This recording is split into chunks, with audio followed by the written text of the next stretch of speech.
TV 33, FM 88.1 WHBR, and Comcast Cable. So why don't you call and let's discuss the Holy Bible, and if you have one, the Holy Quran, and come to an agreement about the Holy Scriptures and their true meaning. So tune in to a scriptural discussion with the Son of Man every Sunday at 12 noon, right here on TV 33, FM 88.1 WHBR, and Comcast Cable. You can call in live on the air at area code 313-868-4336, 868-0342, and 868-0351. Of course, the area code is 313. That's 313-868-4336, 868-0342, and 868-0351. And now let's go live with the scriptural discussion with the Son of Man.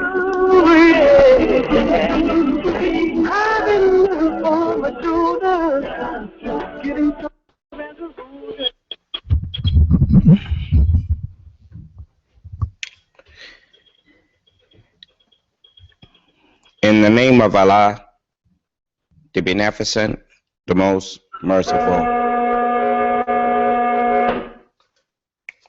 In the name of Allah, the Beneficent, the Most Merciful, the Truthful, and the Most Just.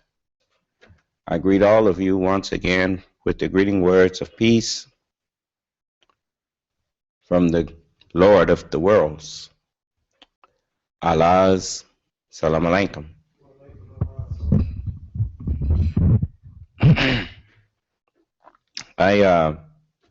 I'm going to take up right where I left off.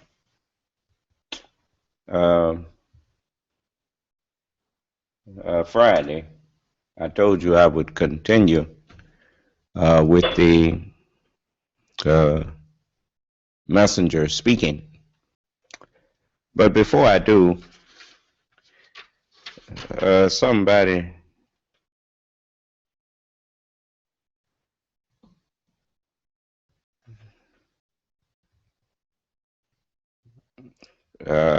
had left a little note on reminded me of what the messenger said in Message to the Black Man about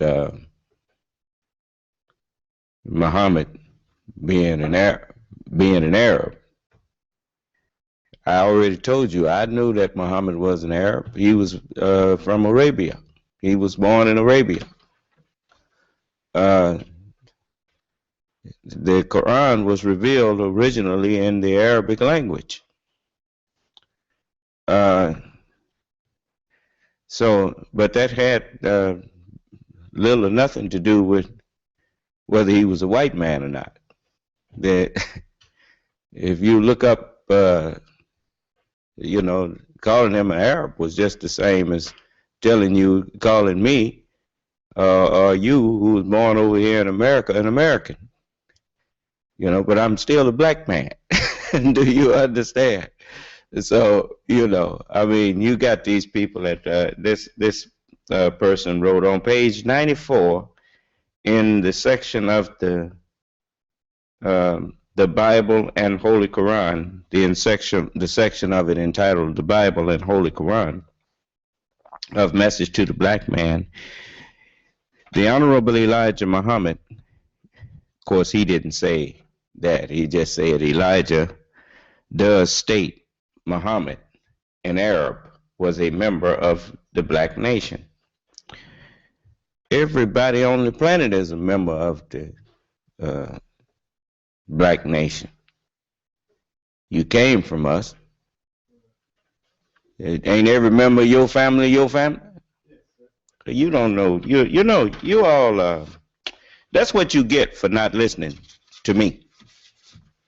The book told you Allah was going to send you delusion. And that's what you getting when you try to go into messengers of God's teachings, thinking that you can interpret it for yourself. Don't no messenger of God, their teachings wasn't even there for you. It was for me. My teachings is for you. when he, the Spirit of truth, is come, he will guide you into all truth. So the best thing you can do is you wait on me to teach you on things, and quit call yourself trying to interpret what messengers of God have to say. How in the world you gonna tell me everybody on the planet was produced by the black man, but you don't understand that everybody is a member of the black nation? What's hard to understand about that?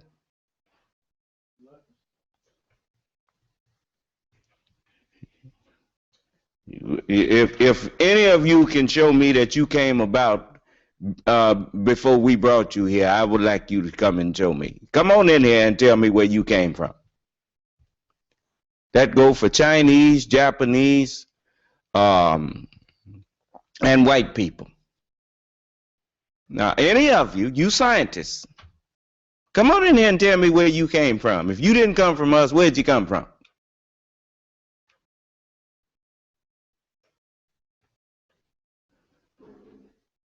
See? So just sit there and listen and quit trying to call yourself, you know, the worst thing you can do is listen to a messenger of God and try to make a lie out of him. Because the minute you start trying to make a lie out of him, you're trying to make a lie out of God.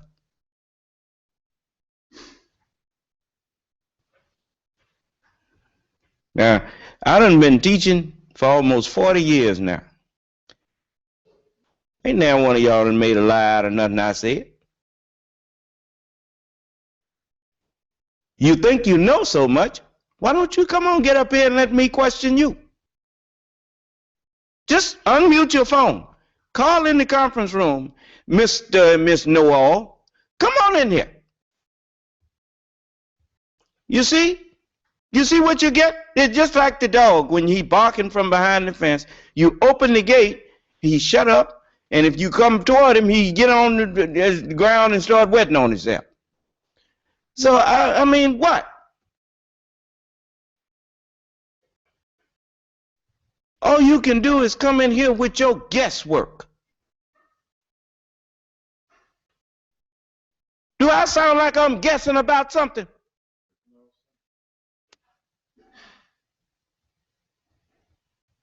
Tell your body language experts to read up on whether I'm faking or not.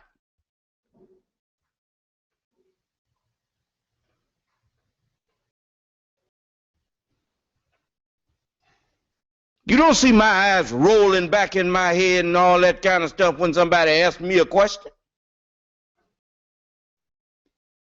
Reason your eyes rolling back is because you trying to make up something to say. I know all about it. When you ask a man what 2 times 2 is, his eyes don't roll back. Right? He say right away, 4.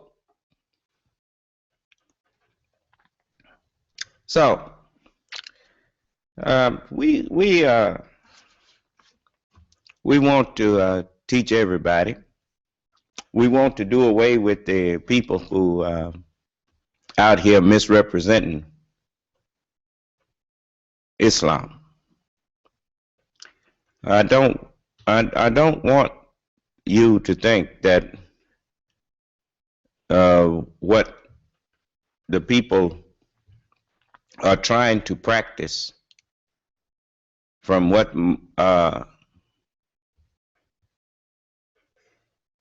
the Muhammad of 1400 years ago brought, even if they would be honest about it, they would tell you that he told them that 3 generations after him would no longer be practicing what he was doing. They would no longer be of his teaching. You look at them and look at him, you said, no. And so you look at some of these people who are fulfilling the scripture. I want to say this to all of you. While you hating me, this is the question I want you to ask yourself. You know, if there's one of the poets said, I think I may have it wrong, one of y'all can correct me. He said, above all things, to thine own self, be true. Huh? Now, I might not got it totally like he said it, but brother, that poet had something like right there. Most people don't understand what that is saying. Regardless to how you out here putting on the dog with other people, deceiving and conniving and tricking folks, be true to yourself now. Don't start believing your own lies. Huh? Above all else, to thine own self, be true. Okay. With that in mind, I'm going to ask you a question. For you know, see, Allah knows, and you know what's really in your heart.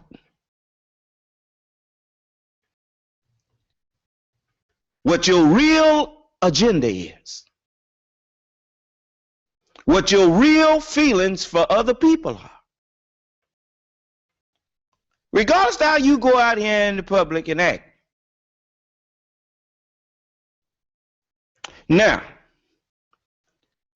being true to yourself.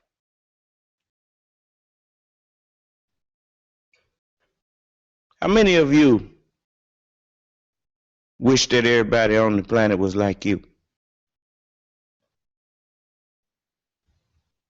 Unmute your phone and talk to me.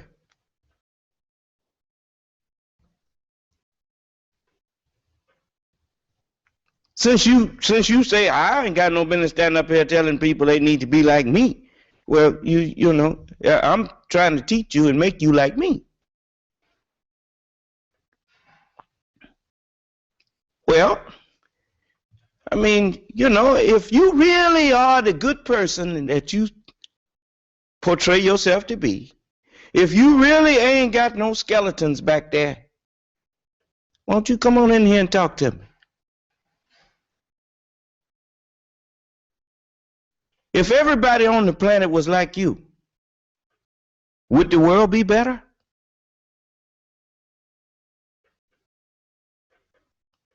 I'm not talking about the image that you portray.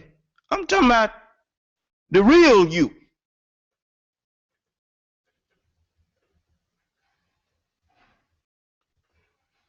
Now you see why you needed a new man? The scripture says there ain't none righteous, no, not one. Even the prophets didn't lay claim to being righteous. They left themselves out of that. When the man called Jesus good, he said, why are you calling me good? There's none good but one, and that's God.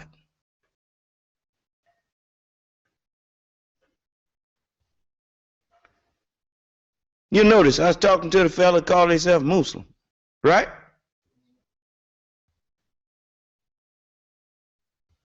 He got to a point where his argument broke down and he started cussing at me. Now, I'll say that it wasn't, one of them owned up to it. He said, well, I thought it was Eric that did it. He said, this ain't Eric. And he began his, but Eric started off, he didn't say the word, but, you know, he used the term BS. Huh? I mean, we don't use that term. We use falsehood. We use the term falsehood to represent that. That's the slang that people use when you saying something that ain't true or just trying to put something over on people. But that's not the way righteous men talk. Then you want to come in here and, as the Holy Quran said, there are some people who say they believe in Allah in the last day, and they not believers. They seek to deceive Allah and those who believe.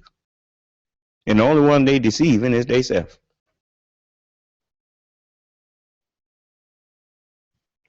Talking about he's setting up Muhammad's temples. He gonna help you set up some Muhammad's temples. And then come in there and spend the first, 10 or 15 minutes explaining how he's not no leader. Well, if you ain't no leader, what you talking about you setting up some temples somewhere there? Hey, that's to get the heat off of him when he confront somebody who get on him about it. Then he say, I ain't trying to lead nobody. That's the way the devil do. That's what the Holy Quran says. The devil will desert you. He will deny his misleading you. And, so I'm trying to tell you, it's like when I asked him, was he equal to the Honorable Elijah Muhammad? He said no. And I asked him, are you equal or greater than the Honorable Elijah Muhammad? He said no. Man, I look like a fool going to a man who tell me that he's not equal to the doctor that diagnosed me, and then I seek him to explain the doctor's diagnosis to me. That's crazy. And he didn't even realize that I had shown him for what he really is. He thought he could keep on talking. And that's the way,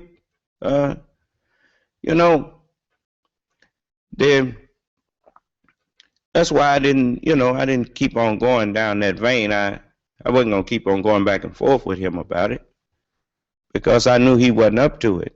There's an old saying, if a wise man argue with a fool, the listeners cannot tell which is which. You see? What that means is if a wise man does not argue with the fool on the level of the fool.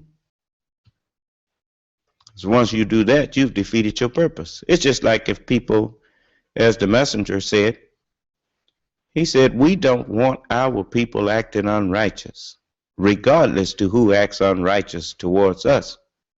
We must not do so ourselves, since we represent ourselves as being righteous, meaning as being Muslim. You understand? There ain't no such thing as an unrighteous Muslim. There's a whole lot of folks running around here calling themselves Muslims. There's a whole lot of people calling themselves congressmen and some of everything else. But they ain't doing the job that they done took an oath not to even raise taxes. And that's part of the job description in Congress. So, I mean, they're not congressmen. They're just a bunch of people like Sarah Palin them. She almost talked too much. She stood up there and said, Obama's playing checkers, and she said, Putin's playing chess. What they meant to say was, we playing chess. Grover Norquist and them been moving their men into Congress and into the Senate and moving their people into place. That's what you do in chess. You move your people into, you move your pieces into place. And then at a certain time, you checkmate the ruler. You understand? You put the king in a position. I'm telling you how chess go. The president is the main piece in America's government. He's the chief executive officer. But if you put a Congress in there that won't work with him and that kind of thing, then you almost checkmate him. Do you understand? And by checkmating him, you checkmated all of the people who voted him into office. And by checkmating him, you've checkmated the government that was supposed to be of the people that now, and I didn't know that it was only one or two people in the United States. I thought the United States had, what, over almost 400 million people here. But Grover Norquist and them said they're going to reduce the government of America, and the government is the people. They're going to reduce the government of America to the size that it can fit in the bathtub. Let me explain to you what he's saying there. He's telling you, I mean, they dumbing you down now. Congress is defunding education. That's the first thing you need to do if you want to make a slave out of somebody. You got to keep them dumb. You remember, it was against the law for a black man to learn how to read for 300 years. What you thought they were, that was just practice. They're running that game on the whole world now. We was just the guinea pig. See, they now think that it was their doing. You know, it's like people who was in the nation, and the Honorable Elijah Muhammad, by Allah's guidance and help, was guiding the messenger to guide us. And the Nation of Islam was, you come in and you were able to set up businesses, and you were able to start importing and exporting and all of that. And they got to thinking that it was them. They forgot all about that it was God's messenger that was with them, that was enabling them to do all of those things. So they thought they could take his place. What happened when he wasn't here no more? He told them. He said, you couldn't carry on. He said, you leave the world in a terrible condition. And you see, you know, what all them heavy ministers, Abdul Karim, Louis Farrakhan, Abdul Rahman, Abdul Allah, Yusuf Shah, all of them, heavyweights, everybody considered them to be heavyweights. Mental giants. And everything fell apart under them. Now, God is the one.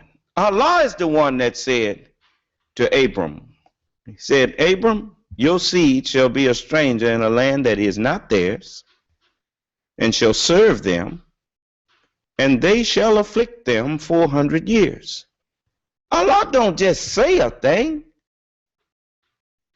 One of his attributes is he is the doer of what he intends.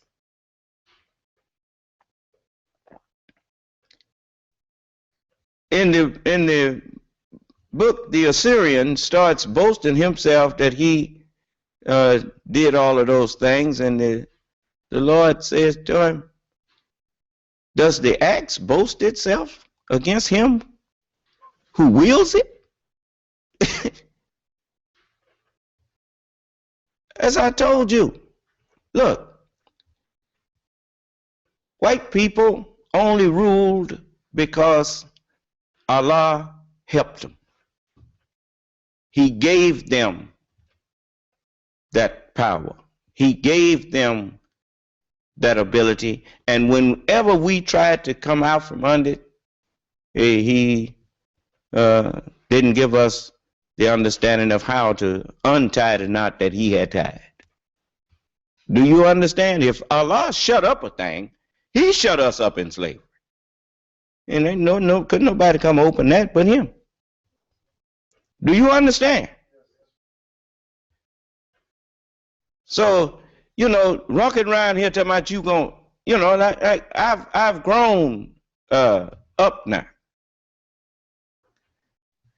You know,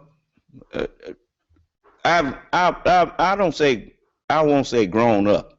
I'll say I have grown now. Because Up is a relative term. So I could say that, but a lot of times people think that means you finished growing, and that's not what I meant. So I'll just say I've grown, you know, and I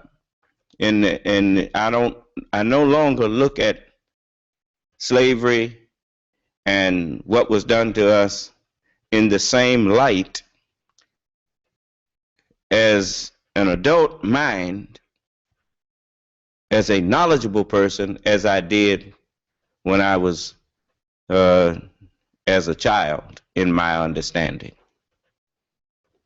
You know, it's you know, it's been in the scripture that we don't wrestle with flesh and blood.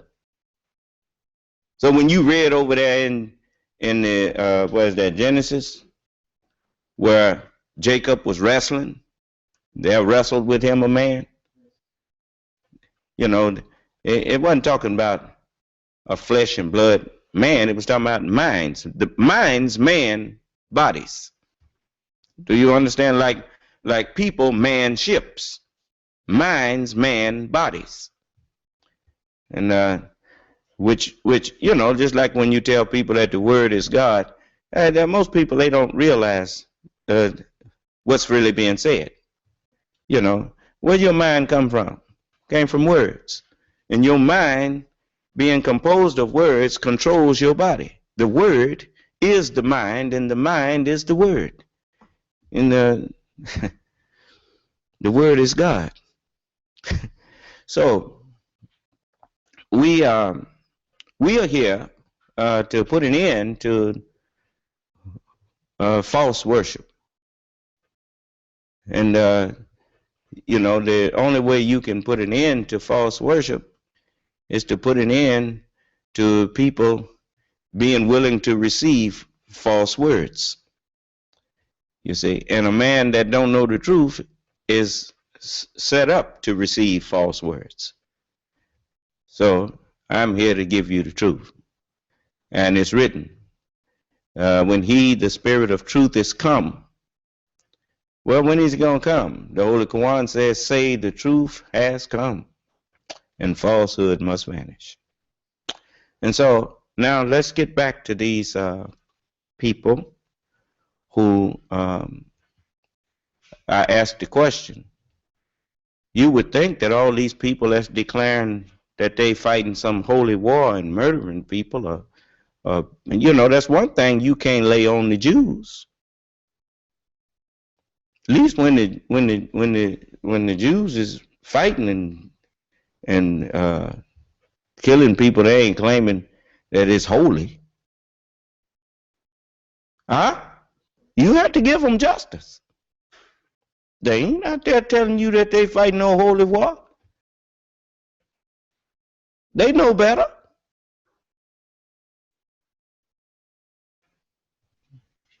It stopped being holy when you murdered somebody. The minute you shed blood, there ain't nothing holy about that. I hope you understand me. Anybody that say that that's wrong, come on in here and explain to me how shedding the blood of a slave somehow punishes his master.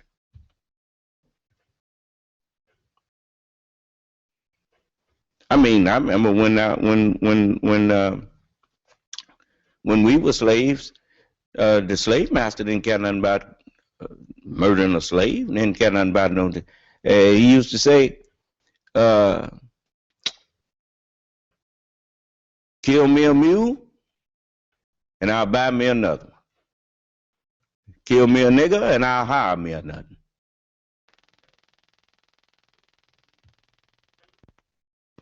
So you know, so don't. How are you hurting the master by murdering the slave? So explain to me how killing the flesh of a person, knowing that the flesh, the body of a person couldn't do nothing but what the mind in it ordered it to do. And if you kill a man with a wicked or corrupt mind, you haven't killed the mind. All you did was kill one of the vessels that mind is in.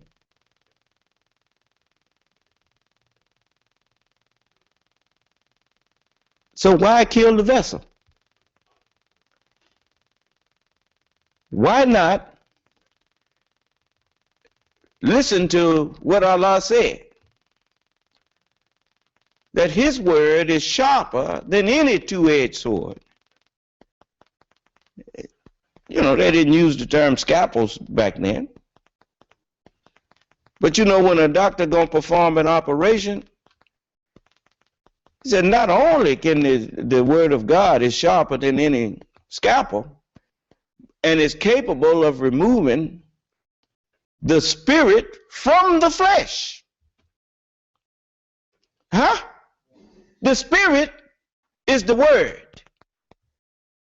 Well, then there's a part of you that's spirit. The mind that's in you was produced by words. And that which is born of the spirit is spirit. Okay? I'm not trying to kill the flesh. I'm going to go after the real guilty party. You notice, the mind that has you ordering you around here to murder and do wrong, you notice that mind claimed to be fighting something holy, right? How come he don't come in here and argue with me about holy and justify what he's doing?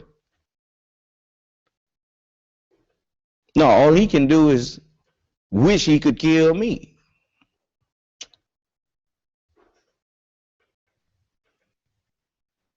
But I'm going to get rid of him. As the book say, the truth has come and falsehood must vanish. You know, all falsehood is darkness, ignorance. When knowledge of understanding comes, misunderstanding vanish. There was a time when over here they call it the Dark Ages, right there in Europe. And I don't say over here. Let's talk about in Europe. They had what they call the Dark Ages, and they was burning people as witches, and it was scientific knowledge that the earth is flat. Right? They call that the Dark Ages. Right. The ignorant, the age of ignorance. And ignorance was rewarding ignorance. Huh? And punishing enlightenment. Okay.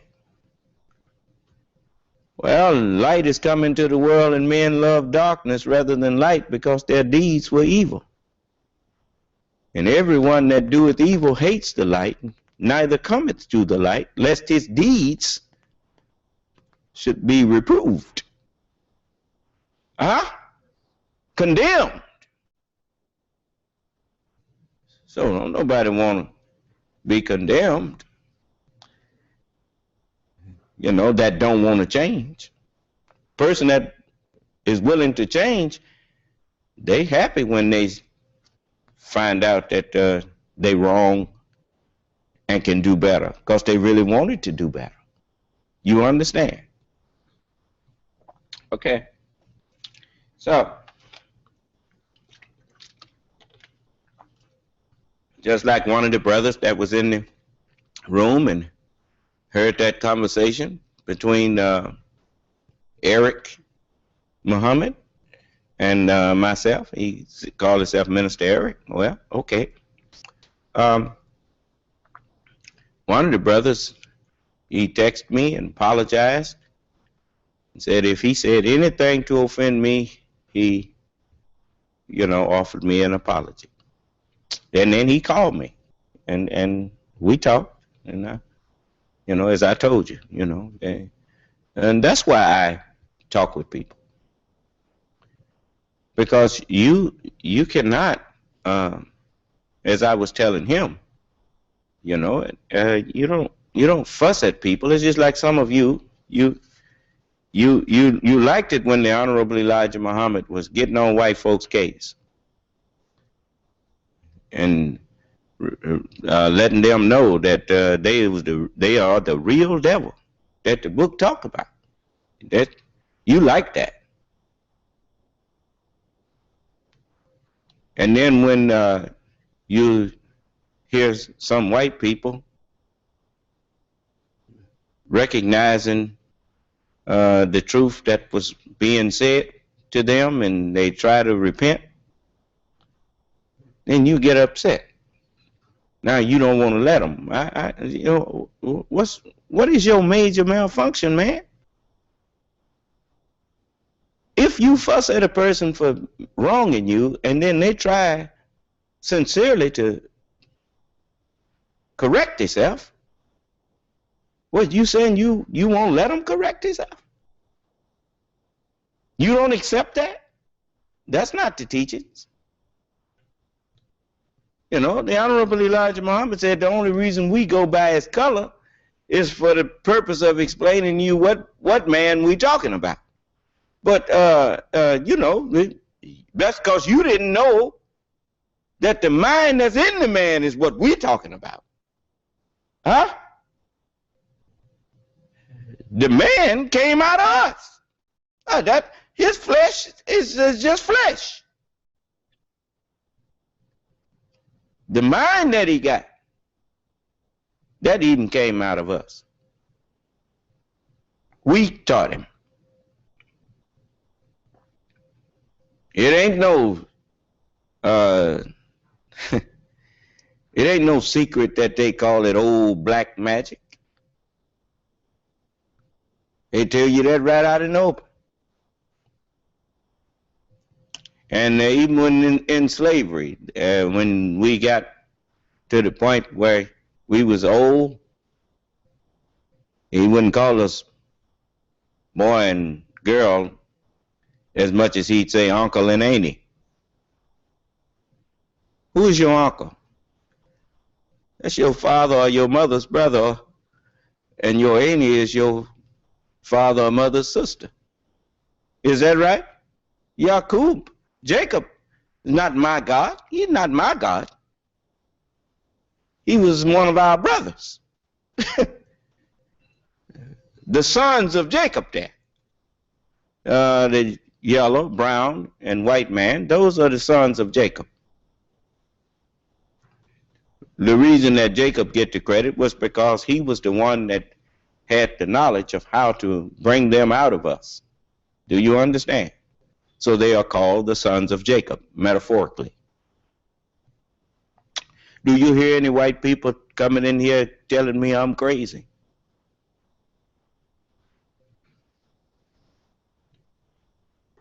Well, then what's your problem?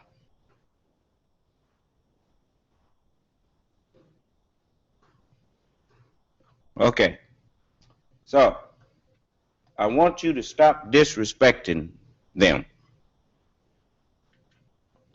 Even when you see some of them, like Rush Limbaugh and all of them disrespecting us, just remember, we put that in them, and some of them just ain't going to be able to get past it, just like some black people ain't going to get past being an Uncle Tom.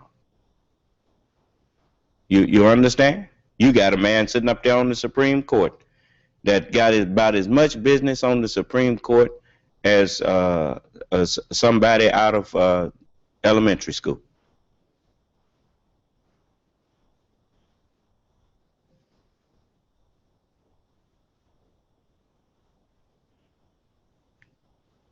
I'm talking about Clarence Thomas.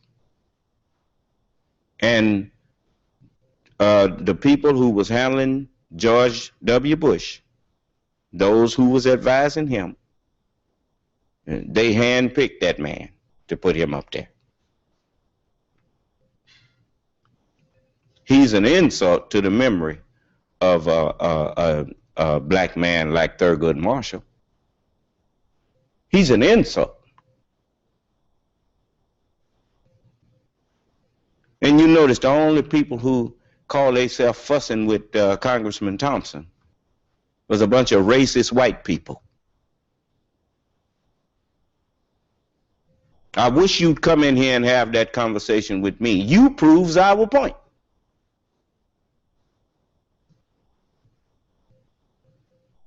That's the way it was in slavery. The field Negro said something about that house Negro, and the house Negro go tell the master come out there and beat him. Huh? How many of y'all saw Django? Well, Samuel Jackson played that role, didn't he? Now, he played that role, brother. Now he played the role of Uncle Tom. Yes, sir.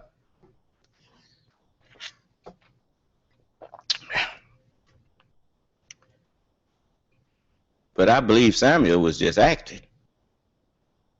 Clarence Thomas ain't acting. That's really him.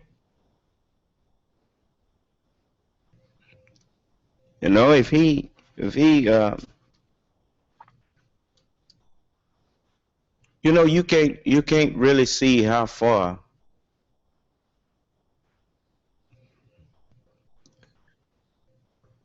America has fallen until you start looking at the Supreme Court decisions and all of that kind of thing, and you look at the things that's going on. Some of the, you know, it's amazing. But I'm going to tell you something. There's hope yet.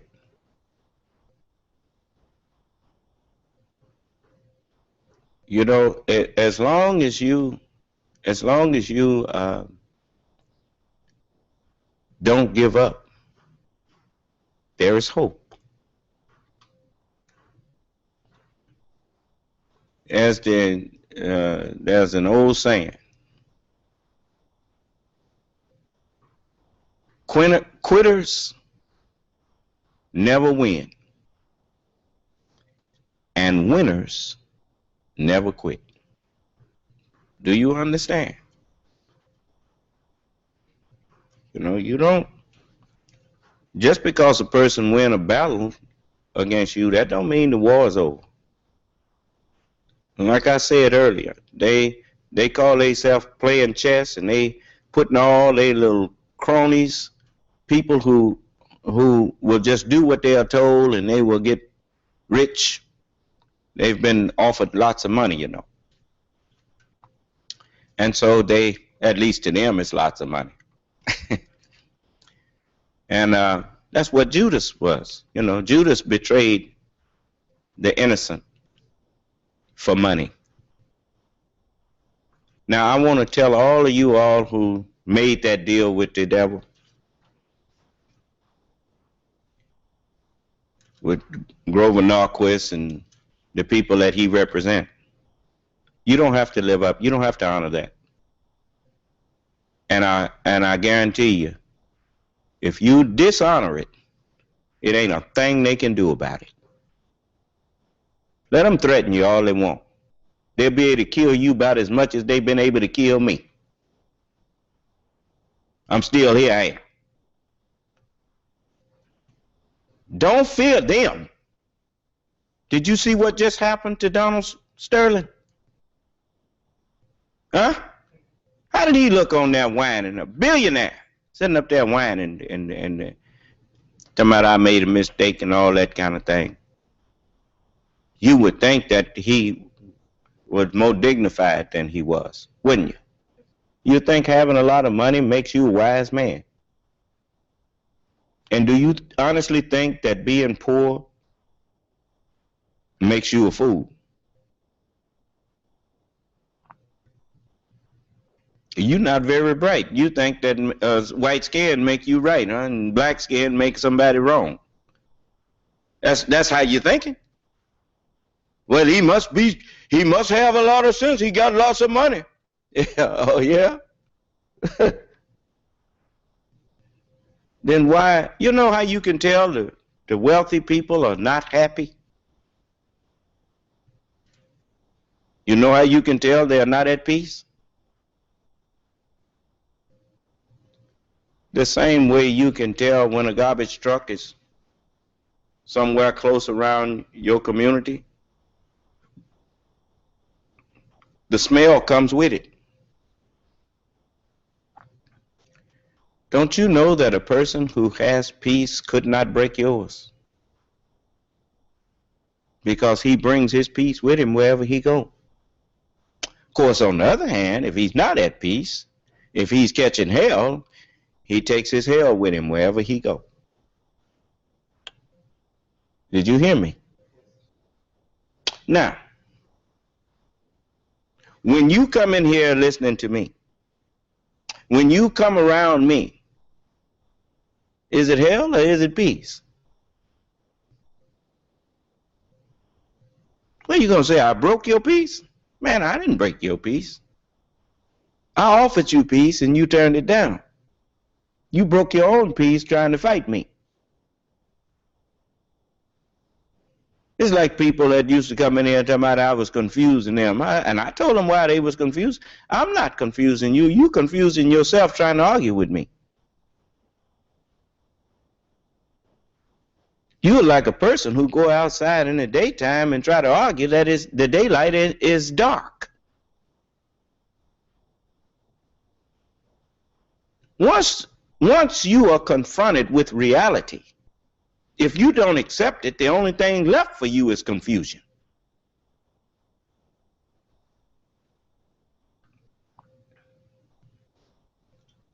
What did Jesus say? The same thing that I just told you. Fear not them that can kill the body, and after that can't do nothing else. He said, I'll tell you who to fear. Fear him that after he have killed have power to cast into hell.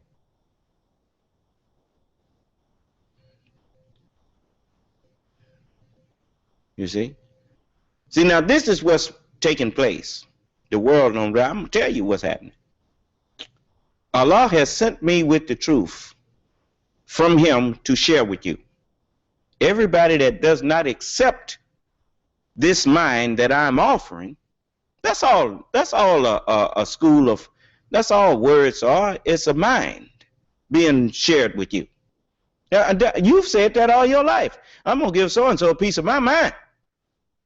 What do you mean a piece of your mind? So you admit that your mind is words, right? While you sitting up saying that I don't know what I'm talking about the word being God. Okay. Now, if you don't accept what I'm sharing with you, the mind that you have was put on a timetable to last for 6,000 years. If you want to try to continue doing that work that you was told to do, you were told that whosoever does any work in the Sabbath day shall surely mean without doubt. Ain't no doubt about it. Shall surely be put to death. See, it's like when you studied the ant. The book said, go to the ant, thou slave master, thou sluggard. Slave master, the very nature of a slave master is that he's lazy. He wants somebody else to do his work for him. Okay. Now, and he convinces himself of a lie, that somehow he deserves people to do work for him because he's wiser than everybody else.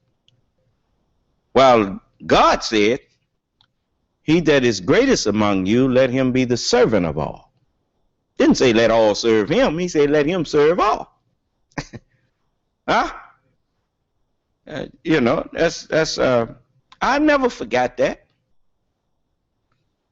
That's why when you see me go someplace, you see me carrying my own briefcase, you see me carrying my own bags, you see me opening my own doors.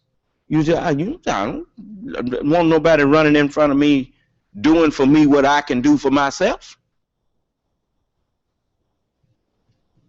And I'll take my own bullet too, if that's what's meant for me.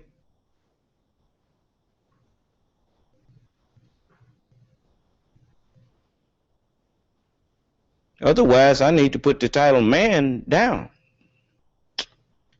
So, you know, I mean, I carries my babies.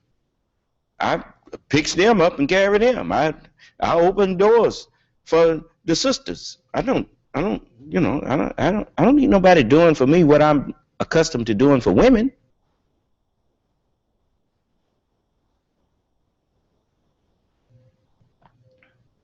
I mean, I'm not a fanatic about it now.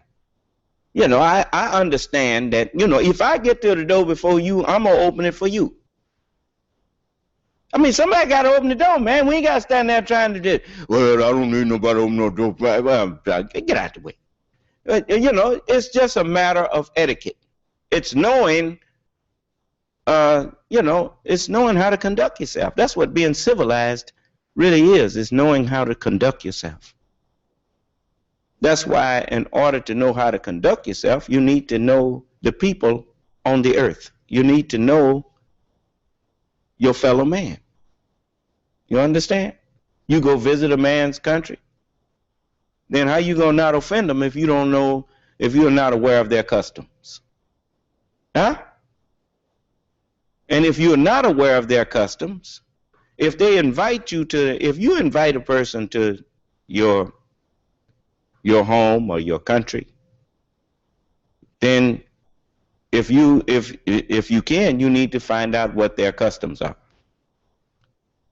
And if you don't know their customs, that's not real important. If if that's not the most important thing, if you give them an invitation, but be willing to learn their customs without getting offended. You understand?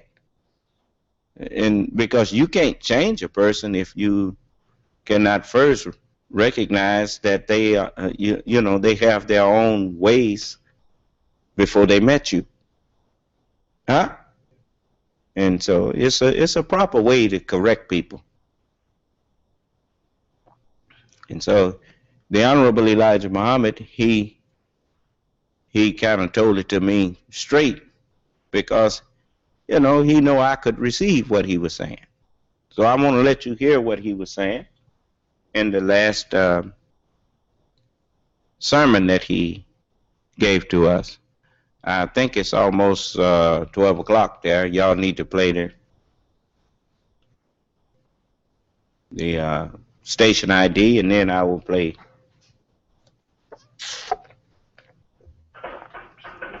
You're watching W33BY, Detroit, Highland Park, Michigan. Okay, now we'll take up where we left off and didn't have time to show it all to you.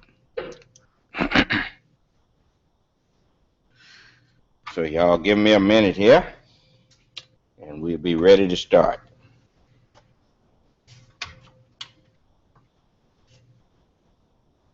We want to thank the Chicago white people for making it possible for us to obtain the country club, for making it possible for us to get in such position where we can prove ourselves worthy of this position. Yes, sir. We thank them. They have did us a great favor. Yes, sir. I don't think that we have nothing to do but to honor and thank them for putting us in such position. Yes, sir. This is their house. And we are here teaching the truth. Yes, sir. They're not objecting to you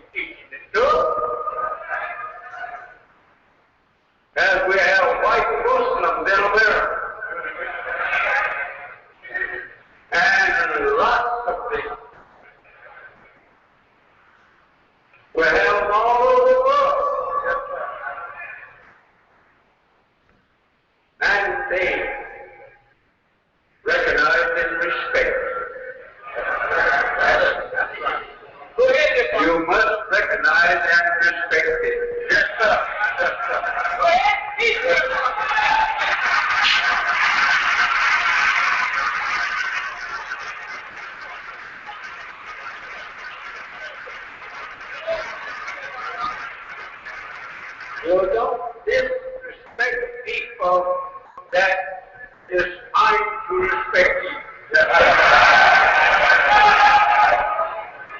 I remember the last time that I was out in the airport. They let me and my father get on first. Now remember that flag is still flying over America. Yes, sir. Honor and respect the man. Yes, sir. Because he still has his flag. That question that can be interchanged between them and us. In that way of respect. Yes, sir. We don't have to get up to try to make fun of them just because you have ruined yourself. And now you have ruined them. That's right, Apostle. Just remember that they show you respect after you have ruined yourself. Show them respect too. Because when you didn't know yourself, you didn't respect yourself, nor anyone else.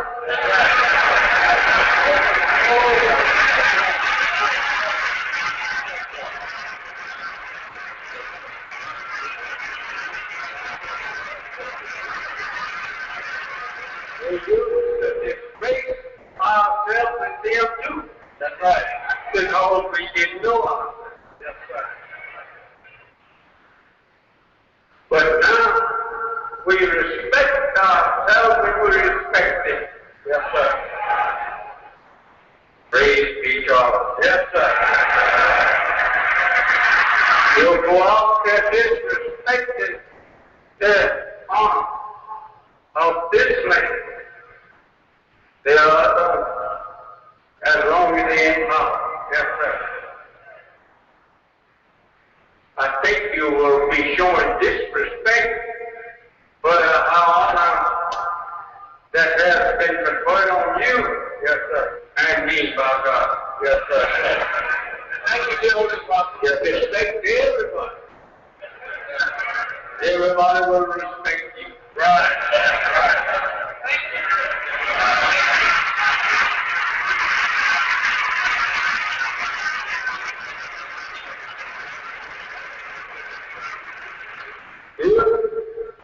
God, your way to them, to rule, then you honor their rule. Right. As long as they are enough to rule them, then respect it. Yes, sir. This I mean from my heart. Yes, sir. Yes, sir. Everywhere we go, respect people, and people will respect you. Yes, sir. Don't. I'm going to get back to it. You notice, everything some of you who claim to have believed in the messenger, call yourself condemning me. You hear him saying that he agreed with me.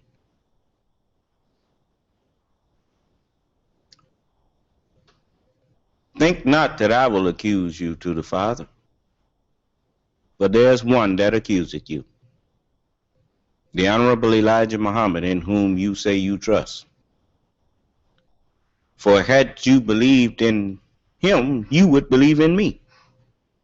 For he spoke about me. He wrote about me. But if you believe not his speaking and his writing, how shall you believe my words?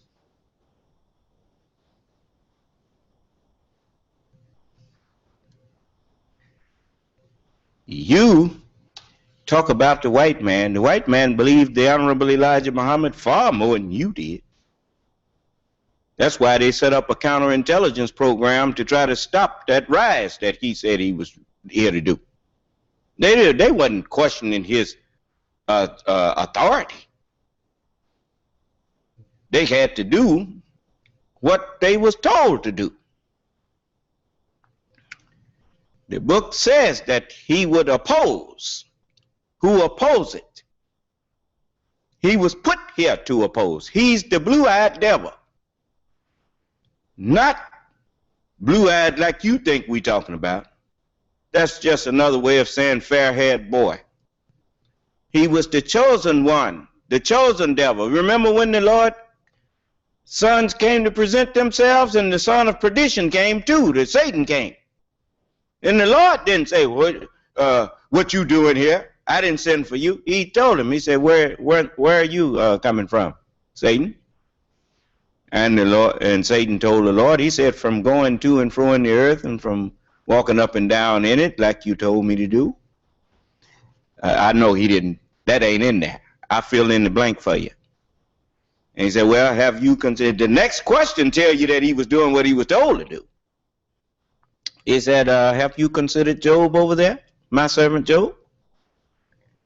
And he said, well, you know, you got the hedges around him. And after he bragged to Satan on how good a man Job was. And Satan told him, well, you know, you didn't put the hedges around him. Take it from him, he'll cuss you to your face. And so you know, you'll be surprised at things that if you think I'm lying, go look up the word blue-eyed.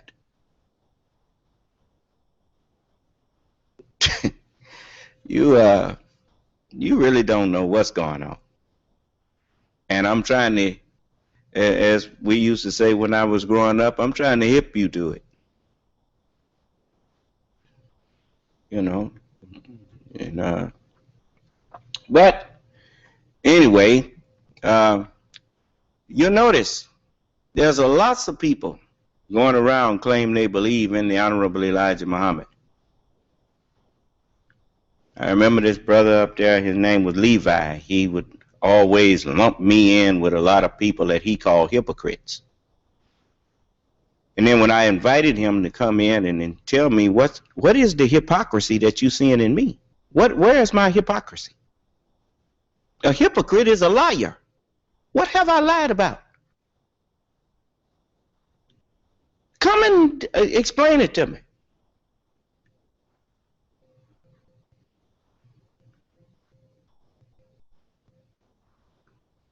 Show me something in Allah's word that I'm going against. Show me something in the Honorable Elijah Muhammad's words that I'm going against. And then ask me to show you what you're going against. You know, what's sauce for the goose is sauce for the gander. I mean, that's an old saying.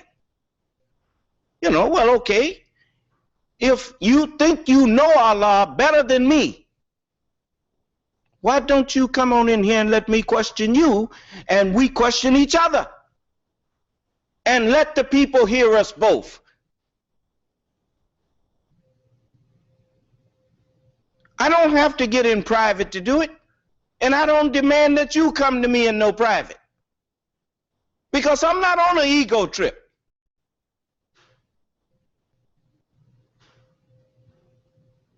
I'm not trying to impress nobody.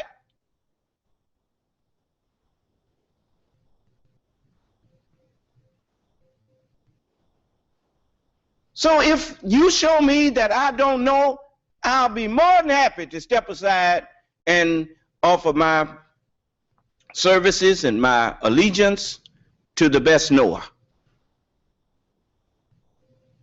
The scripture teaches that, not the scripture, the Honorable Elijah Muhammad teaches us in the lessons. He said, the Son of Man searched the universe of man for that mystery God. You know, I'm looking for the one that you claim that you worshiping and bowing to and whatnot, that justify you not following me. And I haven't found no person that knows equal to me yet. You know somebody who's equal to me in knowledge? If you do, bring them in here. And I will listen to them.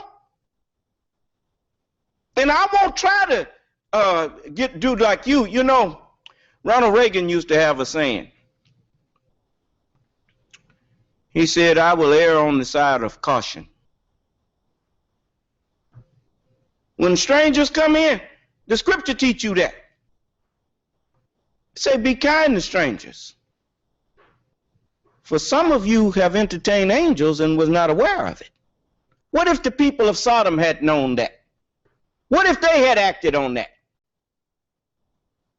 They said, bring those men out here that we may know them, right? Okay, even if it's know them in the sense of introduce us to them, right? What if they had conducted themselves in a kindly manner? The angels would have went back and told the Lord, well, they treated us pretty good there. They got their issues now, but they did treat us with respect and courtesy. They would have never known that them angels had come now and had been ordered, if the place was as wicked as God had heard, that he was to destroy them. Huh? Okay. Whenever someone come into my setting, the first thing I do is I introduce them in a respectful way. And I let them introduce themselves. You are my witnesses. And even when I converse with them, if they make a point, I will say, wait a minute. You know, that don't, you know, I will always give people the same courtesy that I want to have. If I make a point that you think is not factual, you don't have to wait till I start adding some more to that.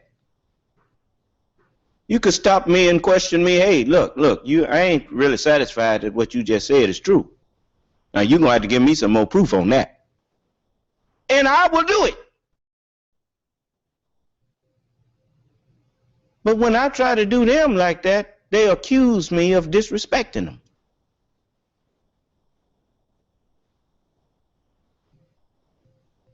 They get personal. You know, they try to make it personal. How's it me disrespecting you for me to question the validity of something you say? How's that disrespectful to you? I don't say you disrespecting me when you question the validity of something I say for proof. No, you just used to talking to people who can't talk back. And you done been so busy talking to people who can't talk back that when you meet somebody who can talk back, then you stumped.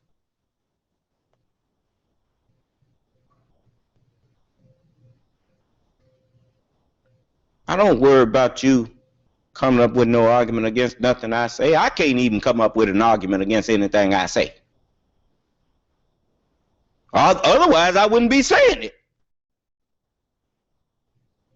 I can show you the questions that how to attack what I say, but I also know how to ward off the attack. You know, as long as I don't, you know, I check my answers.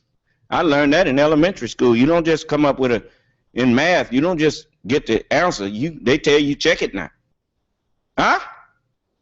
See if it's valid.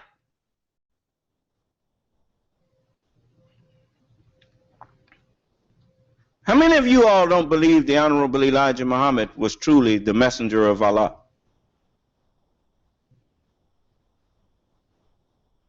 I'm not just talking to black people. I'm talking to everybody who's listening. Arabs, Iranians, Palestinians, Anybody, all of you who have been hinting or whispering that the Honorable Elijah Muhammad was not the messenger of Allah, why don't you, we got Skype. You want me to hook the Skype up? Okay. We have Skype. So, you know, I want to hear you come in here and call yourself arguing with me. Just like I told so many. You claim to have the true religion of Allah, and yet the world is full of religions. If you had the true religion, how did all these other religions spring up? The book says Allah sent his messenger with the guidance and the true religion, that he may make it overcome the religions, all of them. I notice ain't none of y'all with your religions coming in here talking to me. It's like the man who came in here telling me he's a Sunni Muslim. You see how quick I done away with that? I asked him one question. Show me the term Sunni Muslim in the Holy Quran. You say you believe in the Quran. I see Muslim in there. I don't see nothing about no Sunni, no Shiite, none of that. And you say, well, that means we follow the way of the Prophet. You can't say you follow in the way of the Prophet now, because Prophet Muhammad is not here. So you don't know how he'd be conducting himself in this space age time we living in. Would he catch planes? Would he use an automobile, or would he still ride a camel? Would he dress in a suit, or would he put on a robe still? Would he wear shoes or sandals? How would he conduct himself in this time where you got people practicing homosexuality and some of everything? What would Prophet Muhammad have to say? Would he kill them? Would he force them to do anything? Because if he would, then what would you say when you come to the part where it says there's no compulsion in religion?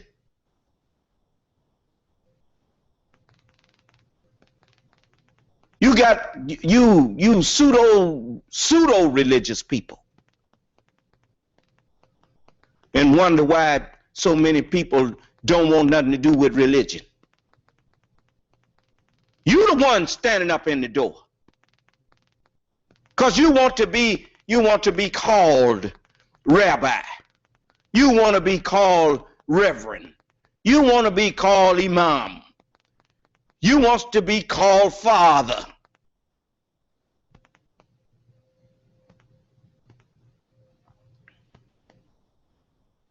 And all your religions ain't no more than a gutter rag.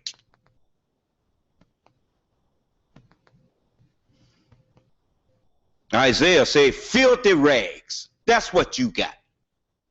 And anybody, why did he say it like that?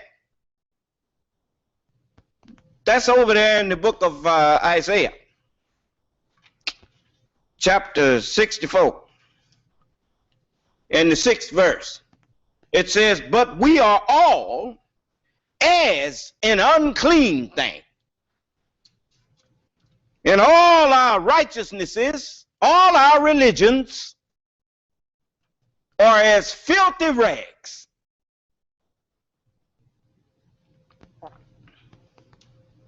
And we all do fade as a leaf. You know why a leaf fades? Because the water that's in it is gradually being pulled out of it. It's drying out. The word of God that was in you gradually left you, as they did not like to retain God in their knowledge. The leaf can't retain water, so it fade out. The more you produced stuff, you was more righteous. I'm talking about in America here. You was more righteous when you was riding around on horseback. You was more righteous when you was rolling around in wagons being drawn by horses and mules and stuff. But when you start flying and start wearing fine suits and all that stuff, then we saw what you really thought about God. You start saying stuff like money talks and everything else walks. Oh, the word of God can take a hike, as they did not like to retain God in their knowledge. He gave them over to a reprobate mind. Huh? You know, you studied the creation, all this stuff that came from dust. You went from dust to industry. Yes. And now you're going right back into the dust that you got all that knowledge from. You forgot that them things that rose up out of dust, they went back to dust. The rise and fall of nations.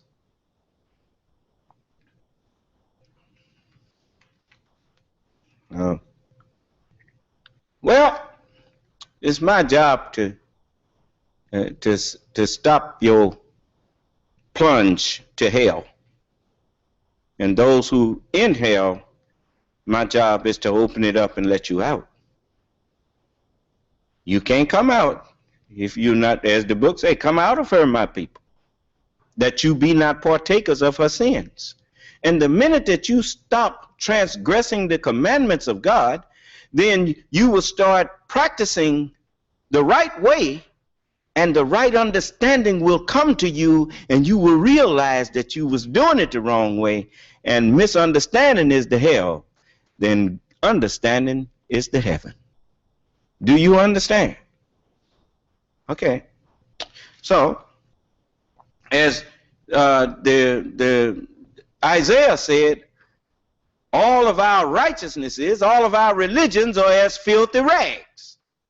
The Holy Quran says in chapter 7, verse 26, it says, O children of Adam. Well, which Adam? Now, the first man, Adam, was made a living soul. The last Adam was made a quickening spirit. Well, I'm the first and the last. I'm the son of Adam, son of man. And so it says, O children of Adam. As one while I was walking around here thinking what was the point of Allah raising me? The nation didn't accept me. I came to them and they didn't want me. And so he had a word for me on that. And he said it to me through somebody that, I didn't, through W.D. Muhammad. When W.D. Muhammad first came in, he read from the Holy Quran the chapter entitled, the section entitled The Dead Rise. He said, does man think he will be left aimless? Was he not a small life germ in sperm emitted? So he created him, then made of him perfect, then made him complete. Perfect means complete. When I have made him complete, made of him two kinds, the male and the female. Is he not powerful to give life to the dead? The messengers, he told me, and he told the whole nation. He said, Allah said, if you will not submit, he will raise up a nation that will. Is he not powerful to give life to the dead? So I'm raising up a nation that will submit. So I'm not worried about, I don't have to beg nobody.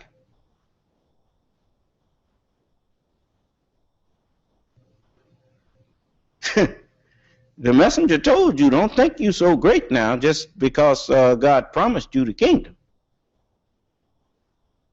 You wait till you get in it. So anyway, Isaiah said that your religions is as filthy rags, and then Muhammad says, O children of Adam, we have indeed sent down to you clothing to cover your shame, and clothing for beauty, and clothing that guards against evil, that is the best. This is speaking of the messages of Allah, that they may be mindful. But they done turned them clothing, them scriptures, into filthy rags, adding they dirt to it. So I'm here to wash you. I'm here to wash the clothing. I'm here to take the book from you and clean it up and put you on some white robes. Clean. What are these arrayed in white robes, and whence came they? Sir, thou knowest. These are they who came through great tribulation and have washed their robes and made them white in the blood. The blood of any creature is the life of the creature. In him was life, and the life was the light of men, the light that the holy prophets brought. Come and wash your robes and make them white in my blood. Okay? All right. Now let's go back to the messenger.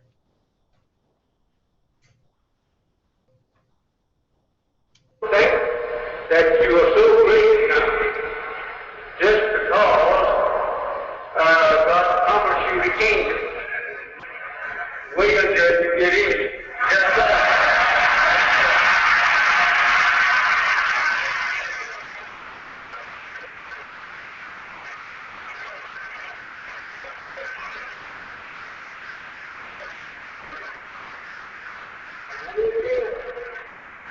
You must remember that the rule being dishonored and dishonoring people, he is dishonoring himself. Yes, sir. My beloved brothers and sisters, God has how many visitors? He don't mean for us.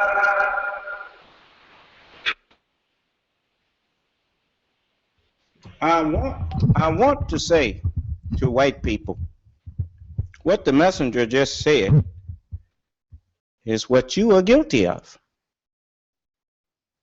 You used to claim, and you still do when you meet many of the ignorant ones who ain't had no business up there trying to teach in the first place, that the Honorable Elijah Muhammad was teaching hate against white people. We didn't teach nobody to hate you. You the one taught people to hate you. Was your enslavement of us done to make us love you? That why you did that to us? If we had did that to you, or even tried to do that to you, would you have loved us? Or would our actions have been teaching you to hate us? You're the one teaching the world to hate you. How you treating the world, how you treat people,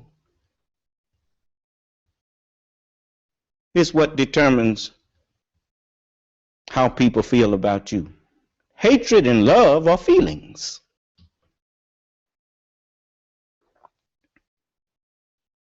You hated me. Most of my people even. You hate me without a cause. I ain't did nothing to you, but tried to help you. You even hated me when I was standing up here trying to tell you, come, get with me, and I will, pretty soon, we will make millionaires out of everybody. You know what the first word came out of some of them mouth?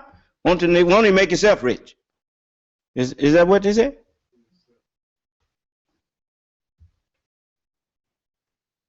It's just like when you agree with me that Clarence Thomas is an Uncle Tom. Well, any black person that don't agree with me, that ain't no Tom yourself, you come in and tell me that we got him wrong. But you know who helped Clarence Thomas to become an Uncle Tom? You did. What do you mean we did? You. When the Honorable Elijah Muhammad was telling the truth about white people and how they mistreated us, and calling him what Allah revealed him to be, the devil, you said that was hate teaching. And you ain't gonna get into heaven hating nobody. That's what they said. So you told your children, stay away from Muhammad. Don't listen to Muhammad. Because he ain't got no business hating white folks. You supposed to love. Well, Clarence Thomas loves white people, and now you mad because he's Uncle Tom. But you the one told him to do that. How in the world are you going to serve two masters? How are you going to love the slave master and the slave too?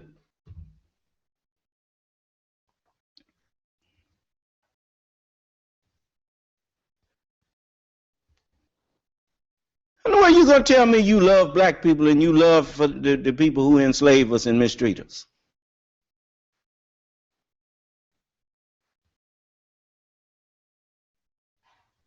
I'm the only one who can do justice by both people.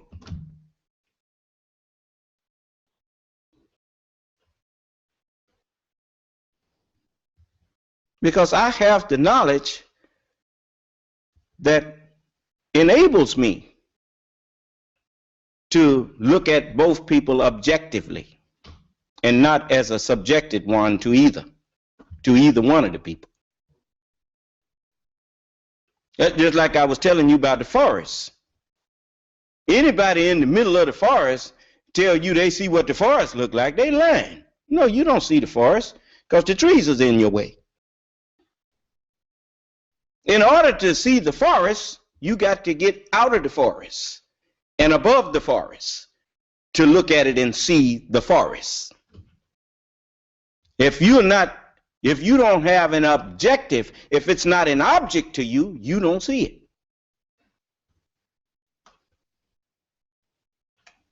I judge the quick and the dead because I was dead and now I'm one who has been quickened. So I am both. And I can give justice to both. You notice, ain't no white folks coming in here trying to argue with me no more. Not no smart one. He come in here, he'll question me, but he ain't got no argument. And I don't offer him salvation because I'm scared of him. I ain't scared of none of y'all.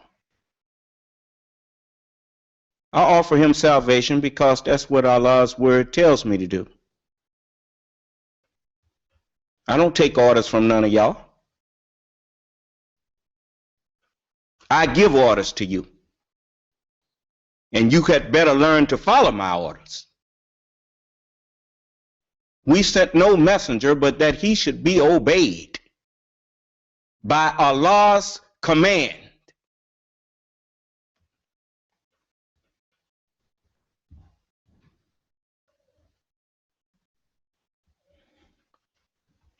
So let me let you hear the messenger some more, but you just remember, you are in the day of salvation. I would not be here talking to you. So you better take advantage of it. To wisdom, as long as there is enough to render the honor of this land, they are done. As long as they ain't power. Yes, sir. I think you will be showing disrespect for the honor that has been conferred on you, yes, sir, and me, by God, yes, sir. Thank you, dear Father. Respect to everybody. Everybody will respect you. Right.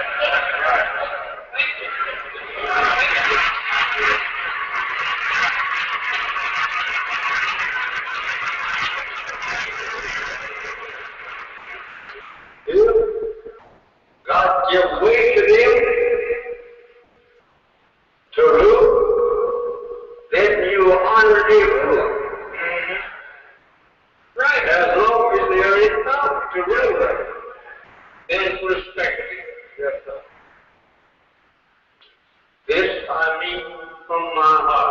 sir.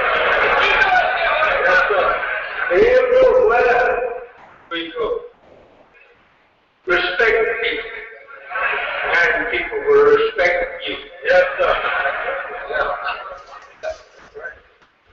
Don't think that you are so great enough. One more thing. I remember the last, I don't fly much no more because it got a little expensive, and I didn't think that once it got cheaper for me to drive to Detroit than to fly, I just stopped flying because I don't believe in wasting believers' money, and I don't mind the long ride. I like driving. But anyway, I remember when I used to go through the airport, and I'd get there, and some of the white people be there checking you at the gate. You go through the check procedure. And because I got zippers and stuff on my stuff, the whistles always go off. And most of them had got to, they knew, I've come through there, and they would be standing there apologizing. Look, sorry that we have to do this. And I say, stop apologizing. I say, I appreciate the fact you checking everybody to make sure that I get to where I'm trying to go. So you don't have no apologies to make to me. I thank you for checking people to make sure that this plane gets where it needs to go. Y'all need to quit tripping, man. You have people trying to make you safe, and you upset because they checking you and checking other people. You're thinking backwards. You better get all them people out of Congress. Look, I meant to tell you this. While you got your representative, I don't care if you Republicans or Democrats. If you love your country, if you don't want to see America destroyed as a power on this planet, you better listen to what I'm about to tell you. Listen to your candidates, listen to your representatives when they're talking. But get their voting record on what they have approved and disapproved. And the one thing that I've learned is that I don't care what is a tornado and what is a hurricane, what is a storm. It's the elements, the air, and the rain, the wind, the water, in a turbulent extreme. I mean, everybody likes a nice breeze, don't they? Well, a tornado ain't just no nice breeze. It's overkill, right? I mean, everybody like to feel if you getting ready to fly a kite, a child likes to have some wind, don't they? But a tornado is extreme. You don't want that wind, right? That's too much wind. Huh? Hurricane, too much wind. Everybody like a little water. A farmer likes a little water, but don't send no deluge down here to wash his soil away and wash the seeds up out the ground, right? Okay. Love and hatred are extremes of like and dislike.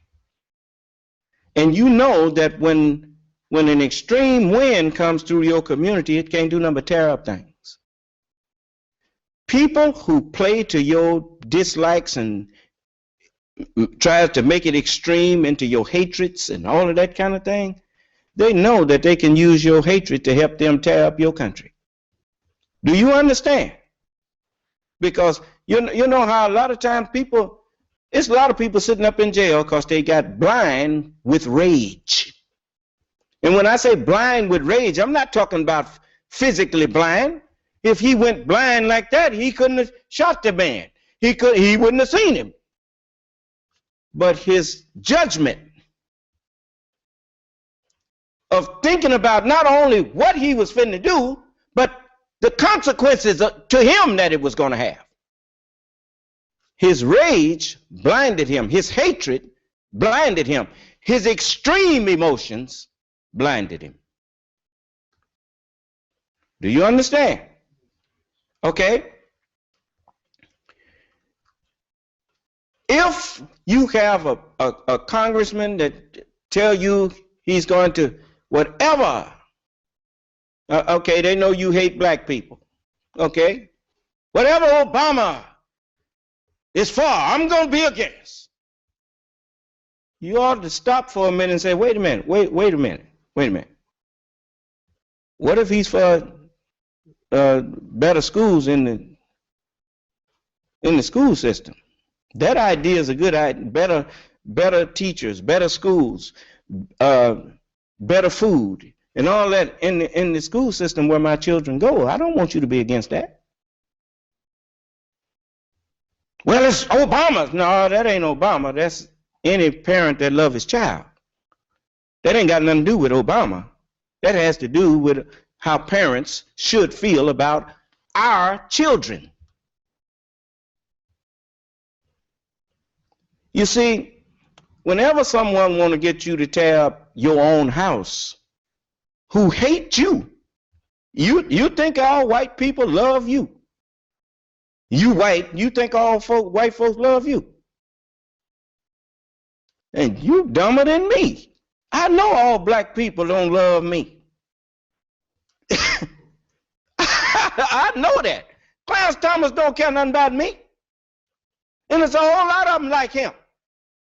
I could start naming them, but right now I'm not. But learn to control your dislikes and your hatreds. Don't let them blind you. Look at the man's voting record. Why? I mean, they call it Obamacare. Actually, the name of it is the Affordable Health Care Act. And it stopped insurance companies. It helps to stop insurance companies from selling you insurance, and then when it comes time to pay up, dropping you. You understand? I mean, what you need insurance for if you can't use it when you need it? So, if you want to hate Obama, go on. Knock yourself out. But don't go blind. When an idea, understand something, ideas are not black or white. Ideas are neutral. Do you understand? I ain't never seen an idea come with a color on it. So understand something. However you feel about black people or whatever, what that got to do with your children getting a decent education? And what does that have to do with the Congress not taking your taxes and using first the bulk of your tax money to go to programs that benefit you and your children? You let a man convince you that your taxes is supposed to be a burnt offering? You know what a burnt offering is? It means that you give it up and don't expect nothing back for it.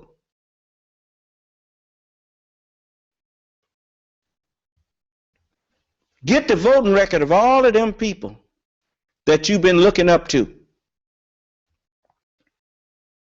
And black people, you get the record of all of those black people that you look up to. And show me what they done did for you.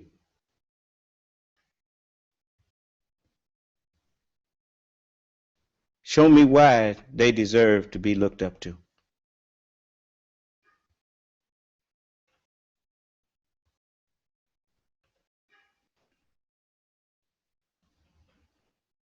Stop letting people play on your hatred. Stop letting people get you to help them tear up your own country.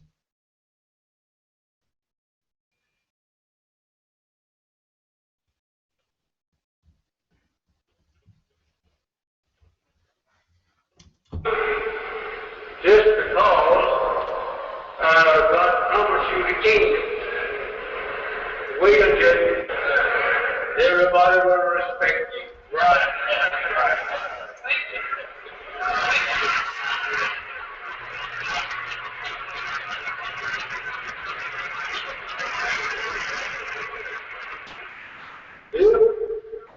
God give way to them to rule, then you honor their rule. Right. As long as there is none to rule them, then respect it. Yes, sir. This I mean from my heart. Yes, sir. Yes, sir. Everywhere we go, respect people, and people will respect you. Yes, sir. Don't think that you are so great now just because God promised you the kingdom. Wait until you get in. Yes, sir.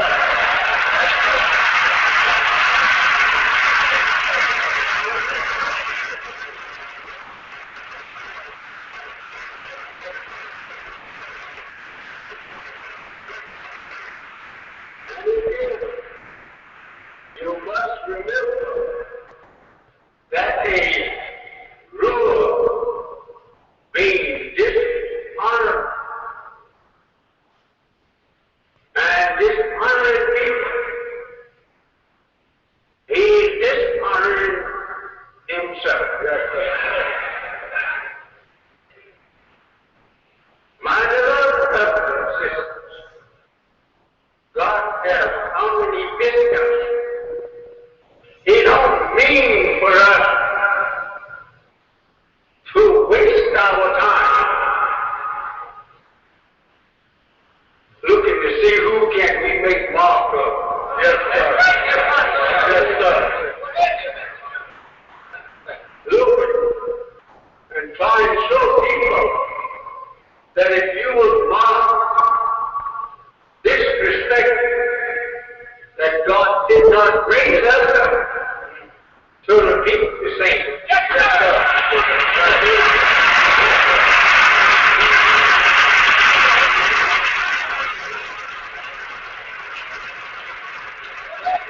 We must show the world that we are a righteous people trying to sit up. It's characteristic in our people of righteousness. Yes, sir.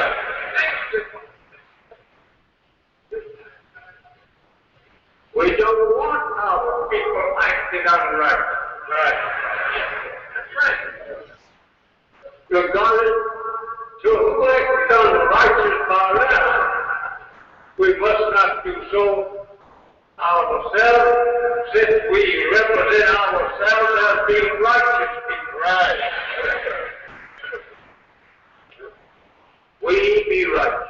Yes, sir.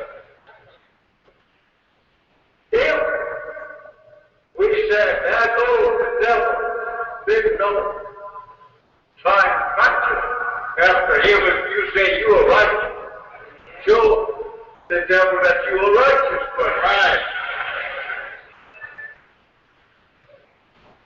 Because he's watching you for certain.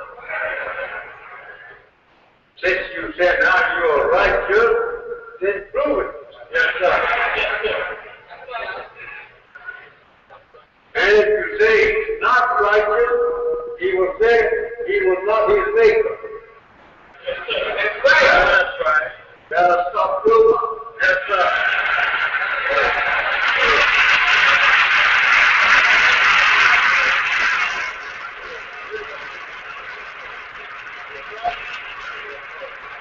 He did not make himself.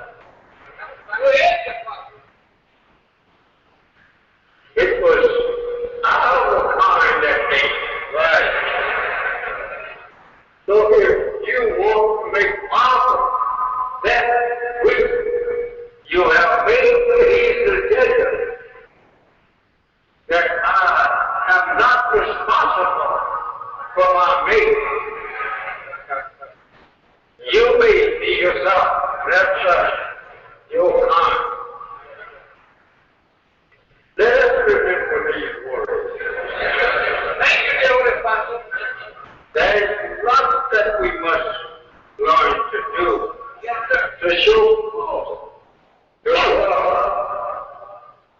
who we are. We are not raised up to sit around and make fun of people. No. We are raised up to show the world what righteousness looks like. Yes, sir.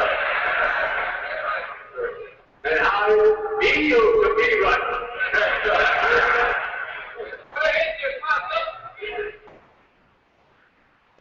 There is a man of his past and putting him on the right road. This is a wonderful thing. Yes, sir.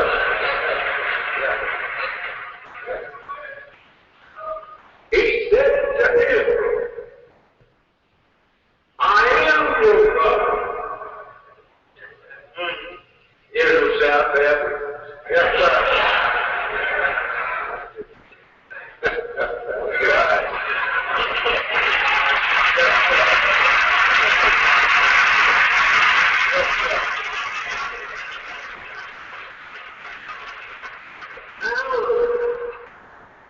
He says to you and I, remember my faith that I bestowed upon you. Yes, sir. Take a lesson from me. That if I bestow upon you those great blessings, what do you think I'm going to do for you? Yes, sir. Thank you. Yes, sir. If I bless Israel to bring her out of the bondage of power, what do you think I'm going to do for you? Yes, sir. Yes, sir.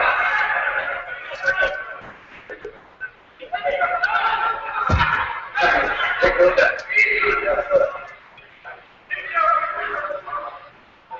I found Israel in the ways of this wilderness, and I found you in the ways of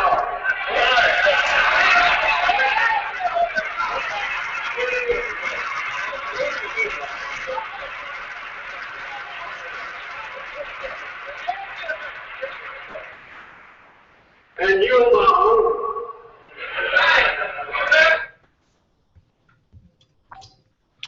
I want you to remember that as he was quoting that what happened with Israel, he said, that's in the book. No, I want Jeremiah.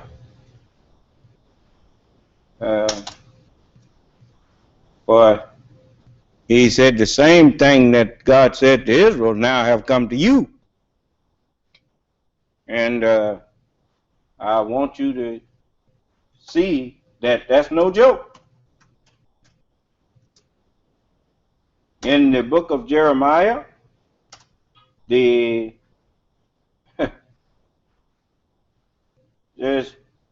in the 23rd chapter.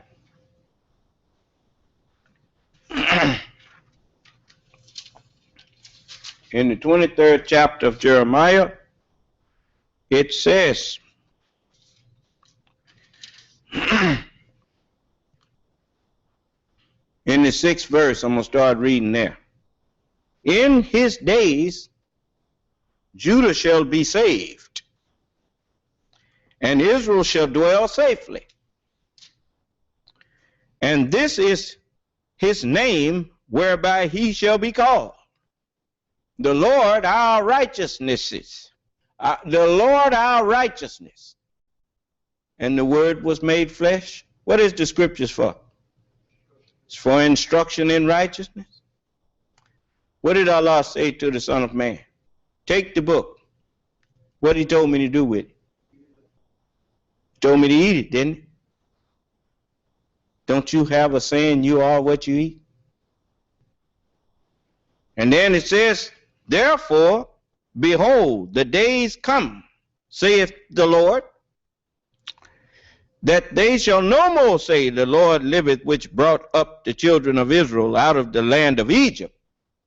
But the Lord liveth, which brought up and which led the seed of the house of Israel out of North America, the North Country.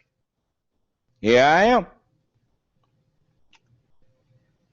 And I'm offering the same thing that we offered to Israel, but they didn't believe. They didn't obey. So, the messenger said the promise couldn't be fulfilled for them. So listen.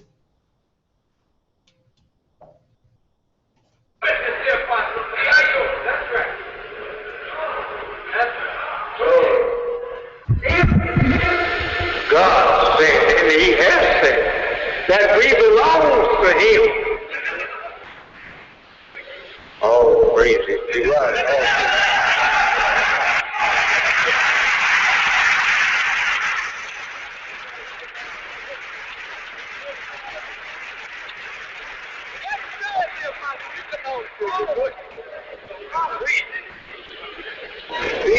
He called Israel his son. Yes, sir. It's out of Egypt. Yes, sir. Oh, my son. Yes, sir.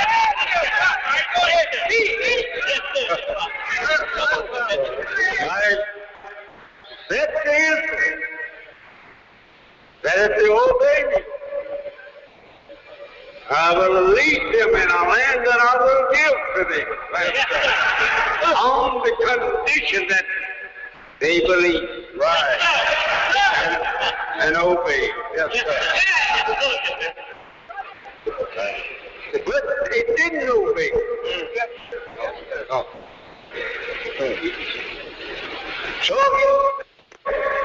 his promise can't be fulfilled because that you don't give me a chance.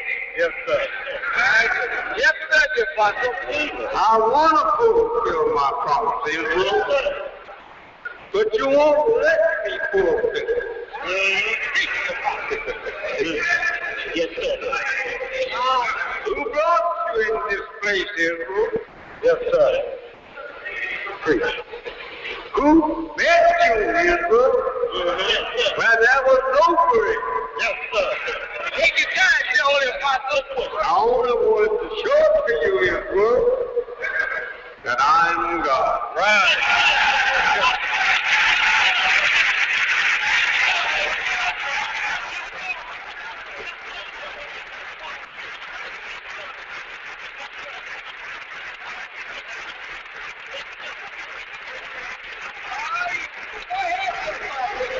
So the main thing, brothers and sisters, have come to us. Yes, sir. I want to show you. Oh, my Lord, that he that is in me, yes, sir, is God. Yes. He owns us. And he want to do for you that which will stand forever. Yes, it belongs to you. Yes, it did belong to you. But now you the true owner. Thank you. Israel taking it away from you. Right. Come on. I want to give it back to you.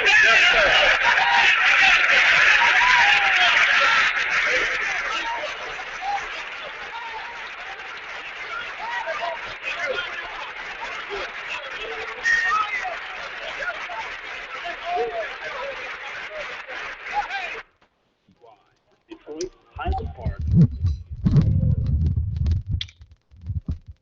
You didn't honestly think that God was so foolish to take one wicked man down and put another wicked man in his place, did you? If you don't have a change of mind,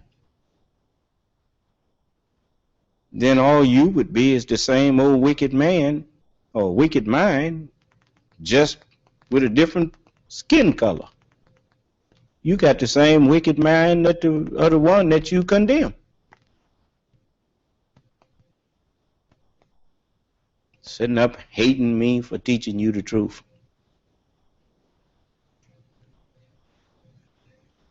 I'm surrounded by people who grin in my face and don't support nothing I do.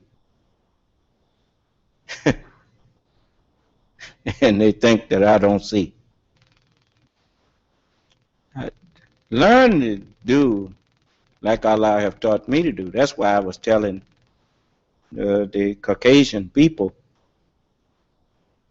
that you should don't just listen to what your politicians say. Look at what they are doing. They tell you they care about you. Then why are they blocking things that could, like the John Boehner, he keep trotting out there telling the people, his handlers have told him what to say. You go out there and tell them you focused on jobs. Tell them Obamacare killing jobs. Tell them this, tell them that. Tell them anything, but give them nothing. Huh?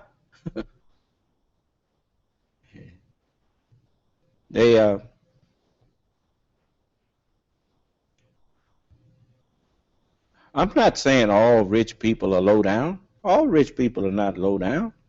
Some of them are patriotic to their country, and they, like you heard an example with Warren Buffett, right? Okay. It's not so much as he loved black people so much. He loved his country. You understand? And he knows that those wealthy people who got their money in banks all outside of America and everything, sitting up in the country, sucking the blood off of this economy while not contributing anything back. And the money that they should have been contributing back, they use that money that they don't have to pay taxes, they use that and spend it on brainwashing you through the television media and paying off crooked, dumb politicians. You got to be pretty dumb to let somebody convince you to betray your own people. You got to be a pretty dumb something to get someone to help you tear up your own country. For someone to be able to convince you to help them tear up your country in the name of racism. Huh? But they go and find a dummy, and they clean him up real good, give him a good shave and and they give him a speech. And you think he's smart, when all he is a dummy that they done put words in the mouth. They show you commercial, what they really got going. Did you see the commercial of what's that, DirecTV? Where the little boy come out with the strings on him, with the wires on him, and he asked his daddy, "Are my wires ugly?" And his wife come out with wires on her. "Are my wires ugly?" And what it is, their wires is the false knowledge, the false education that they've been given, the education that has made them dumb, the program that they think is an education. If you are not taught how to think for yourself, you are not being educated. They are no longer teaching how to think in school. They are telling you what to think.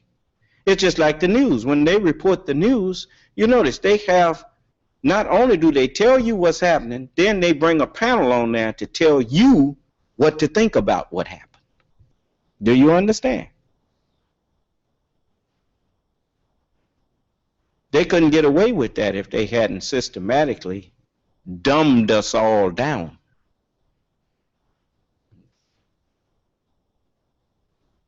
Anybody that disagree with what I'm saying, I would like to hear you straighten it out. Come in here and tell me that I'm seeing wrong. I do want you to do that. I'm not just saying that. I'm gonna let you talk, and but when you say something that I may have a question about, stop and let me answer ask the question that I have, like I do. So come on in here. And because what is the point of just standing up telling people a bunch of things if you're not going to let someone show a different side of it? If what I'm saying is not so, I will let you come in and tell me what I'm really looking at when I'm looking at CNN and MSNBC and Fox News and them. They explaining to us, they have commentaries. They'll show you what somebody said, and then they will they conduct a commentary on it to tell you what to think about what was said. And then you come away saying, yeah, and you say what you heard them say, and somehow you think that was your idea. But anyway, you adopted their idea. And then when someone disagrees with you, you go to fussing. When someone disagrees with their idea that they gave you, you take it personally and you start getting offended and whatnot as though it was your idea. When it was not yours, it was the one they gave you.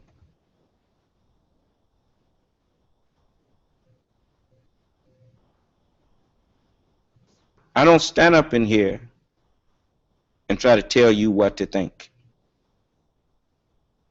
I'm trying to teach you how to think. It's just like when I told you to look at the voting record of people that you send to Washington. If you don't know how to get it, because I don't even know how to get it, but there are people who do know how to get it. That's public record. Matter of fact, a brother just told me it's online. You can go online and see how they voted. So what needs to happen is when people get in front of you and do all of their talk, let them talk, and then put their voting record out there. When you see people as incumbents that's running for election, see the things that they have supported, and then put your petty things, your extreme hatreds and your extreme dislikes and your extreme, the things that anger you and the things that you love so much, kind of put that stuff, leave your emotions out of it, and think about what's best for this whole nation.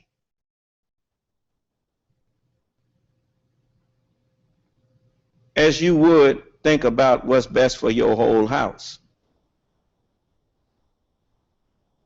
I want to read something to you. And you can find this online. And it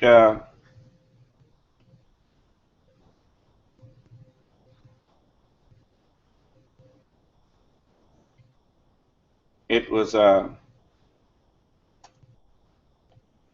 it's called, I'll tell you where to go to find it. It's called The Vision of George Washington. Just put that in the search bar, and it's called The Vision of George Washington.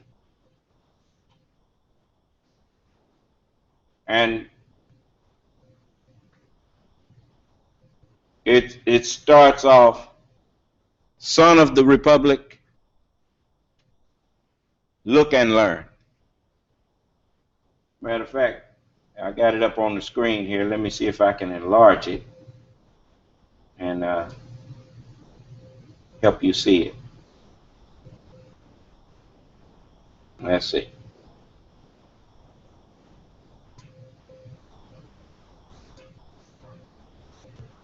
A vision of George Washington. Can you zoom in on that? Just a moment.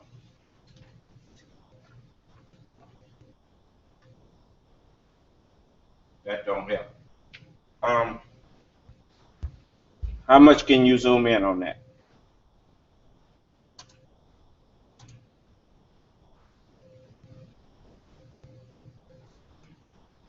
Let's see.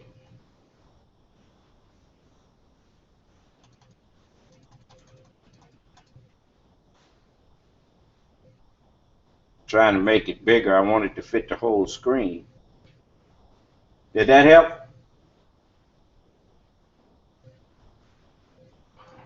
Does that help? Or that blue just makes it worse, huh? Yes, sir. Can I change the background color?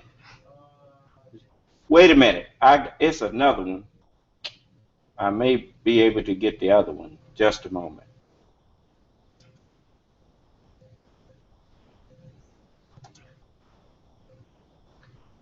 They had, I got two of them on there. Let's try that one. That better? Let's see. Now let me blow it up some. How's that? That better? Yes, sir. Okay, let's see. All right. Now I'm going to blow it up as much as I can without losing it on the page.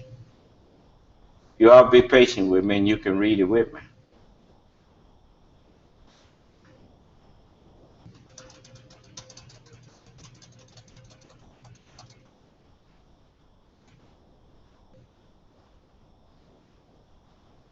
That better? Can y'all read it from back there? Can you zoom in on it?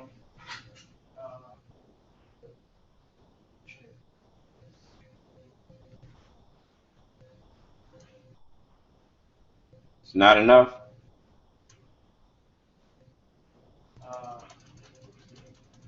Sir? He said it looks good. You can see it? I might get it a little bit bigger. Just a minute. I want everybody to be able to read it with me.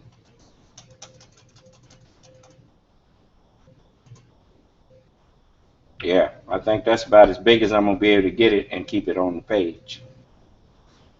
Okay. In the National Tribune of 1880, an article appeared giving an account of the vision of Washington at Valley Forge. The account was told by a gentleman named Anthony Sherman, who supposedly was at Valley Forge during the winter of 1777 through 78. The story has been published several times. Some people will say that it is substantiated by the fact that a copy of the account is in the Library of Congress. This argument of authenticity is misleading in and of itself. The Library of Congress has copies of anything published. That does not indicate accuracy of the content. See, at least they're being honest with it, which is a good sign. I am unaware of any 18th century evidence that corroborates this story. The soldier mentioned as having a first-hand account of the vision, Anthony Sherman, was a soldier in the Continental Army. However, according to his pension application written by him, he states that he was at Saratoga under the command of Benedict Arnold at the end of 1777 and only joined the main forces in 1778 in New Jersey, just before the Battle of Monmouth. Anthony Sherman wrote, "You doubtless heard the story of Washington's going to the thicket to pray in secret for aid and comfort from God, the interposition of whose divine providence brought us safely through the through the darkest days of tribulation. One day, I remember it well, when the chilly winds whistled through the leafless trees, though the sky was cloudless and the sun shone brightly, he remained in his quarters nearly all the afternoon alone. When he came out, I noticed that his face was a shade paler than usual. There seemed to be something on his mind of more than ordinary importance. Returning just after dusk, he dispatched an orderly to the quarters who was presently in attendance. After a preliminary conversation of about an hour, Washington, gazing upon his companion with that strange look of dignity which he alone commanded, related the event that occurred that day." Now, understand something. They suggested earlier, the one who posted this, he suggested that the soldier that was doing the talking was the one that gave the account. But actually, Sherman got the account from an orderly. So at what point did Sherman get the account? He didn't say, did he? But he didn't say he was there. Okay. So now, you know, that's the one. I'm so thankful that in what was it, elementary school, they began teaching you English and reading comprehension. What is the point of just saying things if you don't remember what you read? Then people can come back after that. You know, this is, look, they've been dumbing us all down from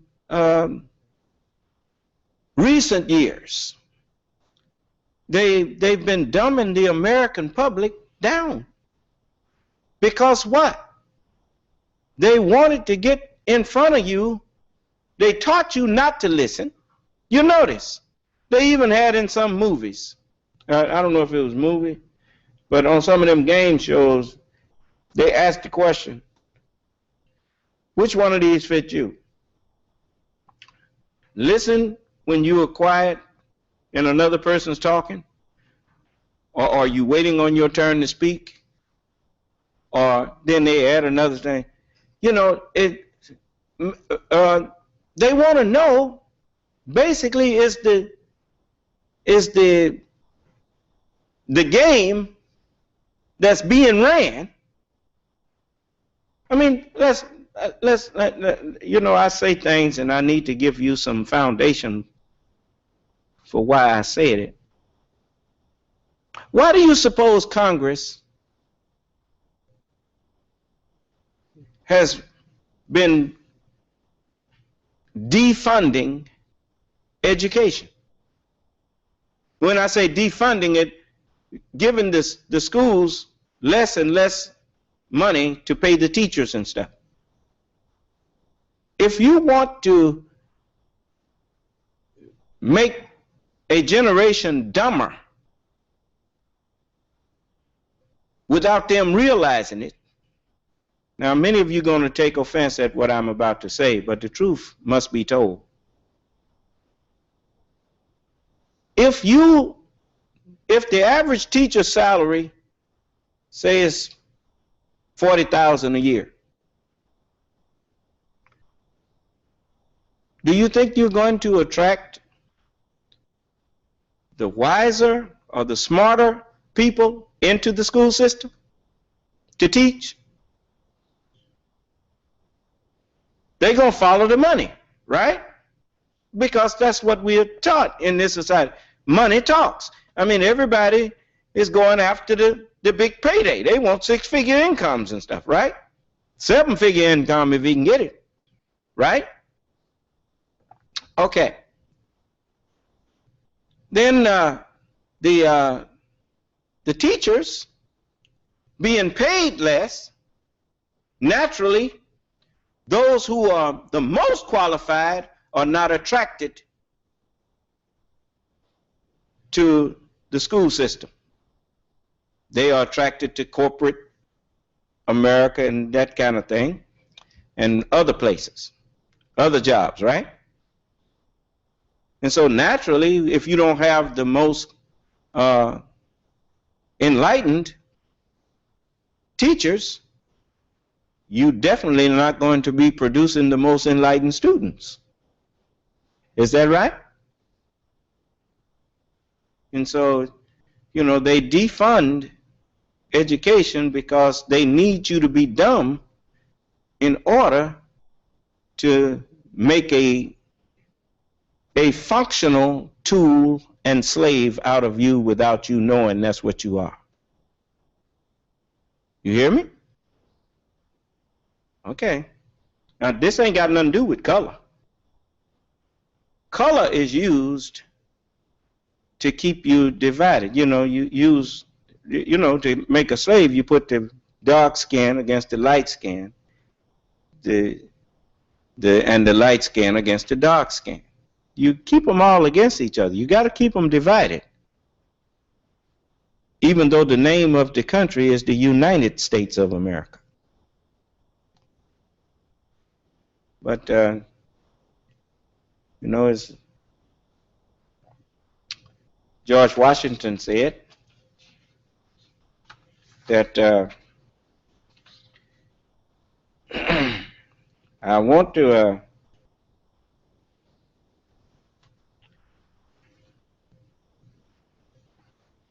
on page let me get my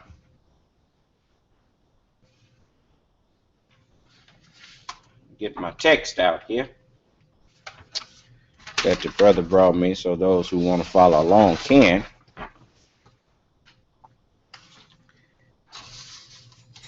And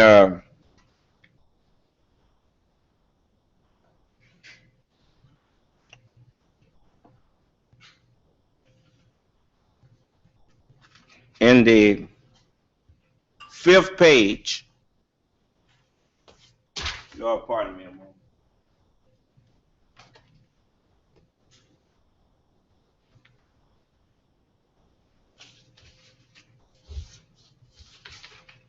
Okay, right now, they told me they have it on the screen that, okay, on page 5 of George Washington's farewell address that I have here, he says now, to the success and permanency of your union, a government for the whole is indispensable. I mean, what do you mean, a government for the whole? You can't have a, you know, most people, they don't understand what the purpose. You notice a lot of those who represent Grover Norquist and the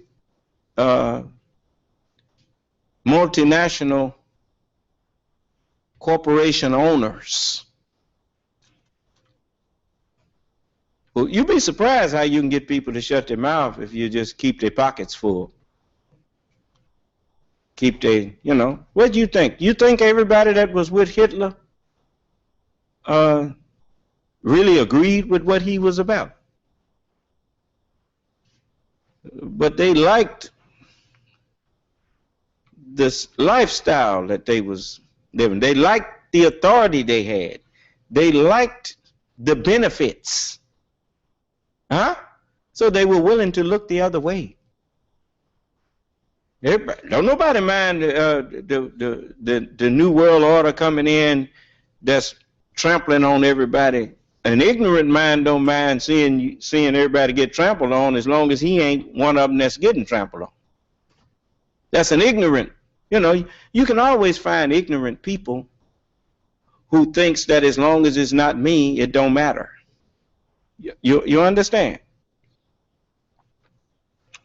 And that's the nature of the ignorant mind. That's the nature of a child's mind. You come here with that kind of mind, but you learn better, hopefully, if you come into a household that you have parents that will teach you better than that.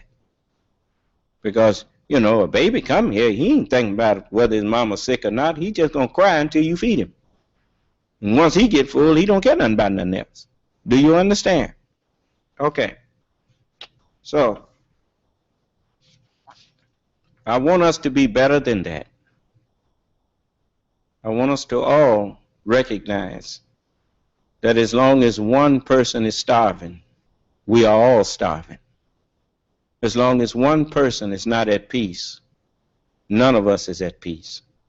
If you don't believe that is true, have you ever hurt your toe? You ever stubbed your toe? Kicked your toe?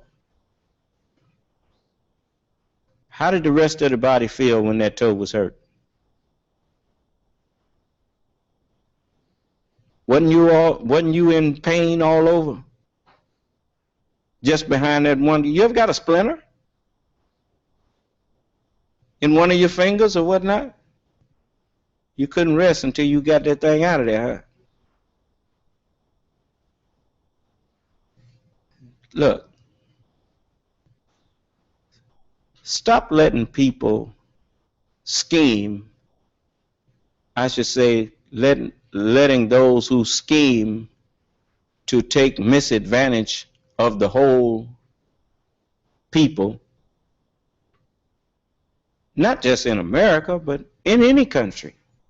You always got a group of little devils that's done schemed to keep the masses against each other while they suck the blood and use up all of the resources and keep the masses blaming it all on each other. You understand? Okay, now, you know, it's just like what I was telling you about the oil and the gold and all of the minerals that are contained in any continent or on the soil of any country. That never should be the property of a private individual. The gold, the oil, the resources that are on a continent or that belong in the boundaries of any country, those resources belong to the whole country. And everyone in it should benefit from it. Do you understand? How do you think you keep national patriotism? Everybody should feel that they have a stake in it. Unless you can trick them into being satisfied with nothing and trick them into thinking that it was their own fault.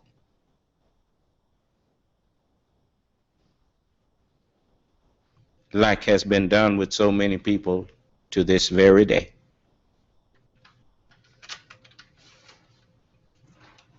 I mean, they tricked us into thinking that it's okay for Congress to have good health care. Congressmen in the Senate, all of the people in the House and in the Senate, which is the Congress of the United States, they've tricked us into thinking that there's something wrong with Kennedy, for instance. Ted Kennedy, when he said that the American people should be able to get health care equal to the people that they pay for in government to get it. Right? They said the Affordable Care Act should have been buried with Kennedy. That's what they said. They had signs out there saying that kind of stuff. And so since they know people hate President Obama, they call it Obamacare. And the news was honest about that part. Just stick Obama's name on whatever you don't like, and the people, you can get them to go commit suicide if you tell them Obamacare. You get some of them to stop breathing. You know, and that's what they think about you.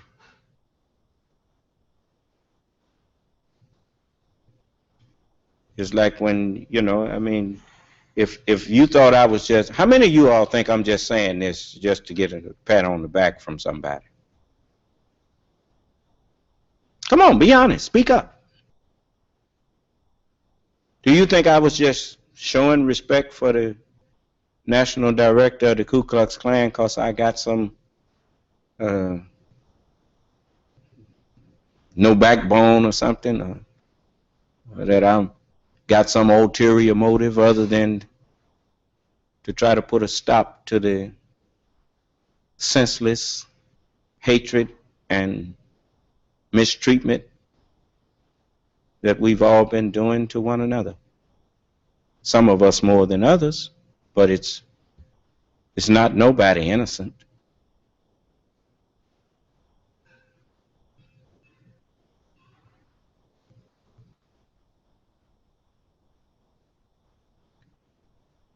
If you calm yourself down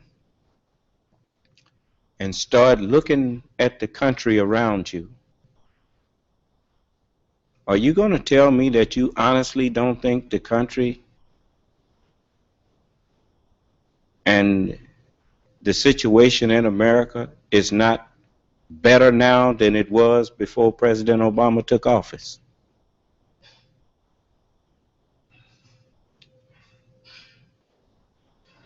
And just think how much better it could have been if you had sent the right people up there who really wanted to see America prosper. I'm not telling you to give any president kingship,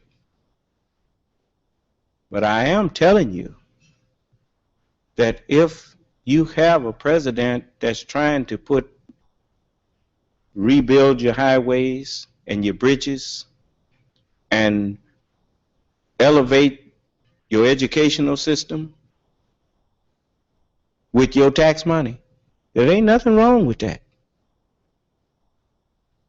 That's what everybody in government should be trying to do, is make sure that the bulk of your tax dollars is used to benefit you. That is what you sent them up there for, wasn't it?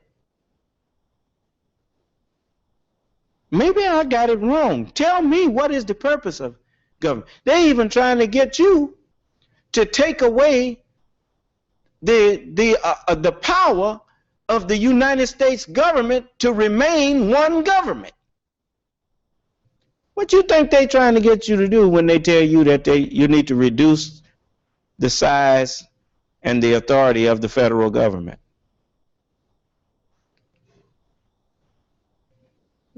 They're trying to undo United States and let every state determine how it's going to conduct itself in relationship to the Constitution, and they can read the Constitution and respect it if they want, and if they don't choose to, then there's nobody can force them. Because the federal government, that's what the federal government does. It makes sure that the states do abide by the Constitution that governs the whole United States.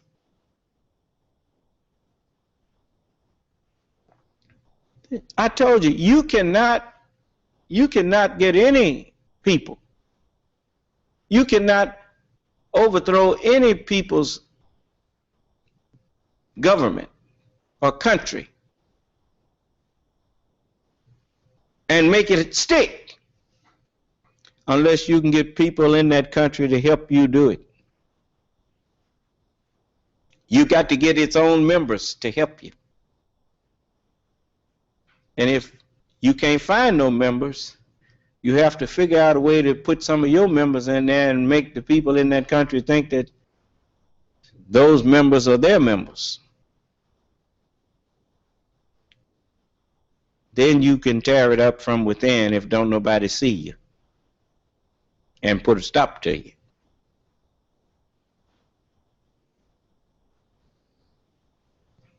So you must remain vigilant and make sure that your likes and your dislikes are truly yours and not some that you adopted without any basis other than you liked the person who sold you that idea.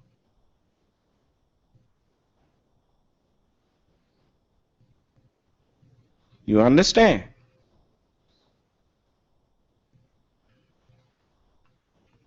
So, George Washington, in his farewell address, he said, "To the efficacy or the success and permanency of your union, a government for the whole is indispensable.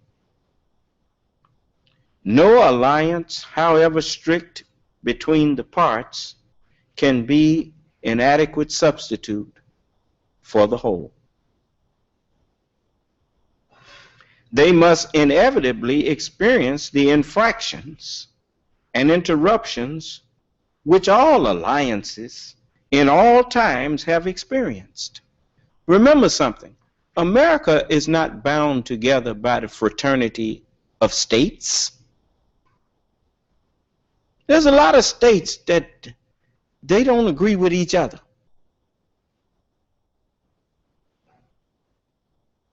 America is bound together by a constitution that it has power to enforce. That's what the federal government was set up for. One of the main reasons was to enforce. I mean, there's no point of having a constitution if you don't have no way of forcing everybody that is a part of the union to abide by that constitution until by lawful means you change it. But at any given time, whatever the Constitution has in it, you must be duty bound to obey it and recognize its authority. Otherwise, you have no civilization. That's what George Washington told them. So he said, you know, it's just like many who sit up out there, you know, thinking that they some kind of what you call militant, or they some kind of black nationalists, and mad at me for standing up here talking about things that would help heal America.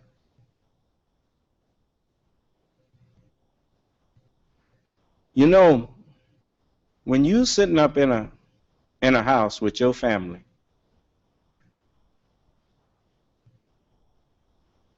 and claim to love your family,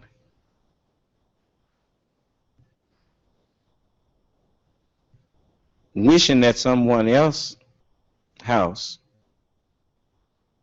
would catch on fire and burn them and their family up, it shows that you don't love your family. Because if you understood the love of a family, you would understand that you don't wish that on nobody. I know what a terrible thing it is to have your house tore up. I know what a terrible thing it is to have people pretending to be patriotic who are actually traitors to your cause. I know what that feels like. The messenger, you heard him say, we don't want our people acting unrighteous regardless to who acts unrighteous towards us. We must not do so ourselves, since we represent ourselves as being righteous people.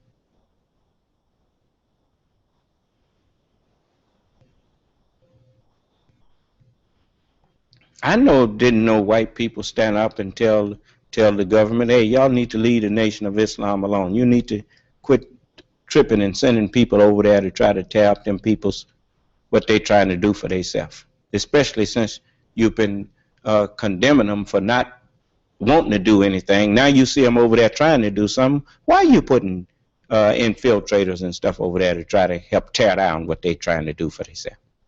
No white person stood up and said that. So you think that I should not stand up here and tell them? Well, then, if that's the case, what makes me any more better than them? If I would stand back and watch their house be tore up and I see what's going on and I don't say nothing, then they were justified not to say nothing when they saw it happening to the Nation of Islam.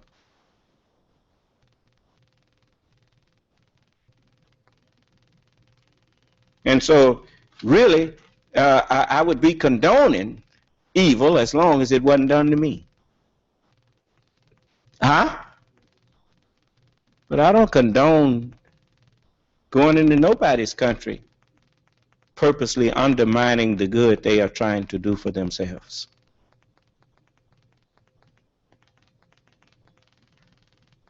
A Muslim is one who enjoins goodness. He inwardly agrees with goodness and forbids evil.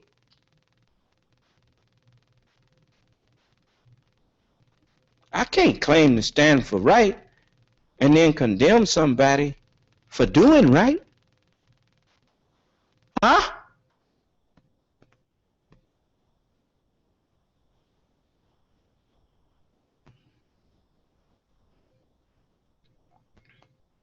I live in America right now, regardless of where I may be later. I live in America right now. Then I want America safe. I want my family safe, then I want the place where they live to be safe.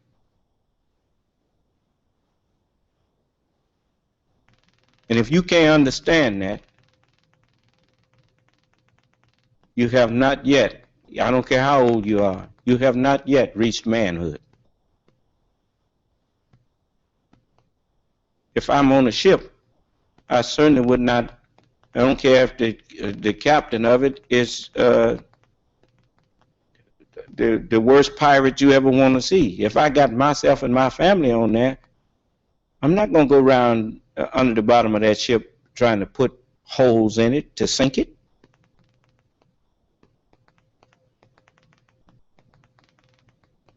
I would much rather try to convert the captain to be a better man.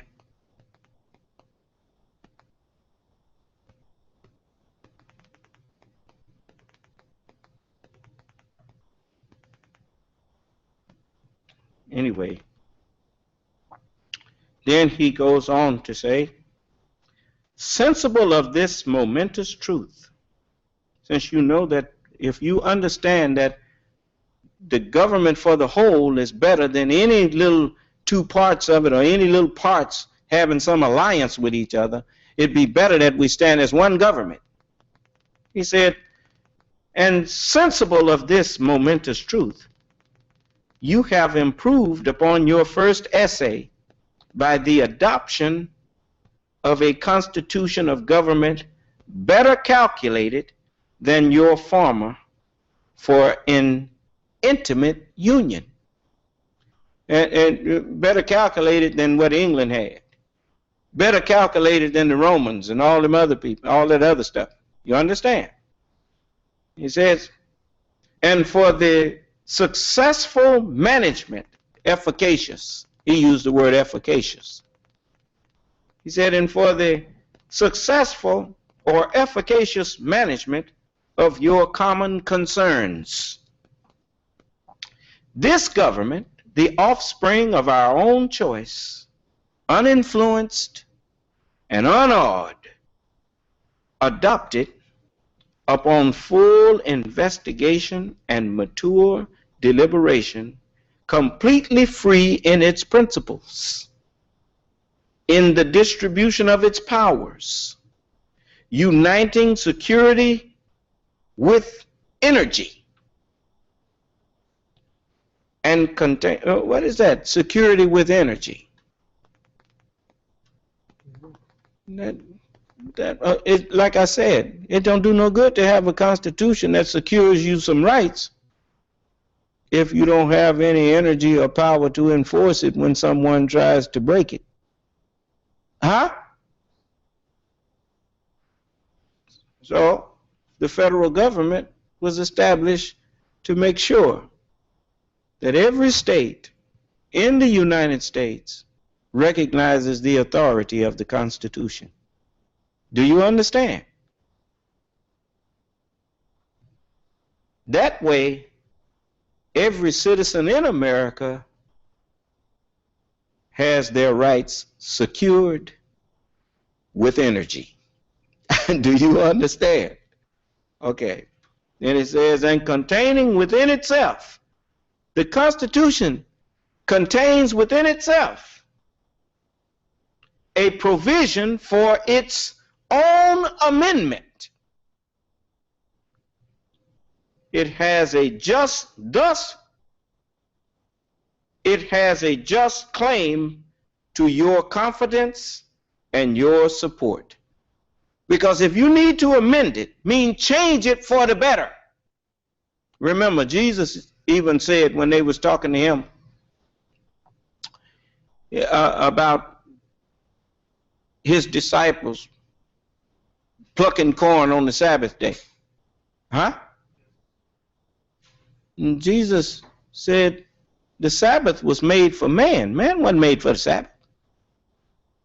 The minute that the Sabbath day don't serve man, it's time to change what's in it. Do you understand? I mean, we wasn't put here to serve the Constitution. The Constitution was put here to serve us. We established this Constitution. Now, understand something. Now, when I say we, I know I wasn't in that we.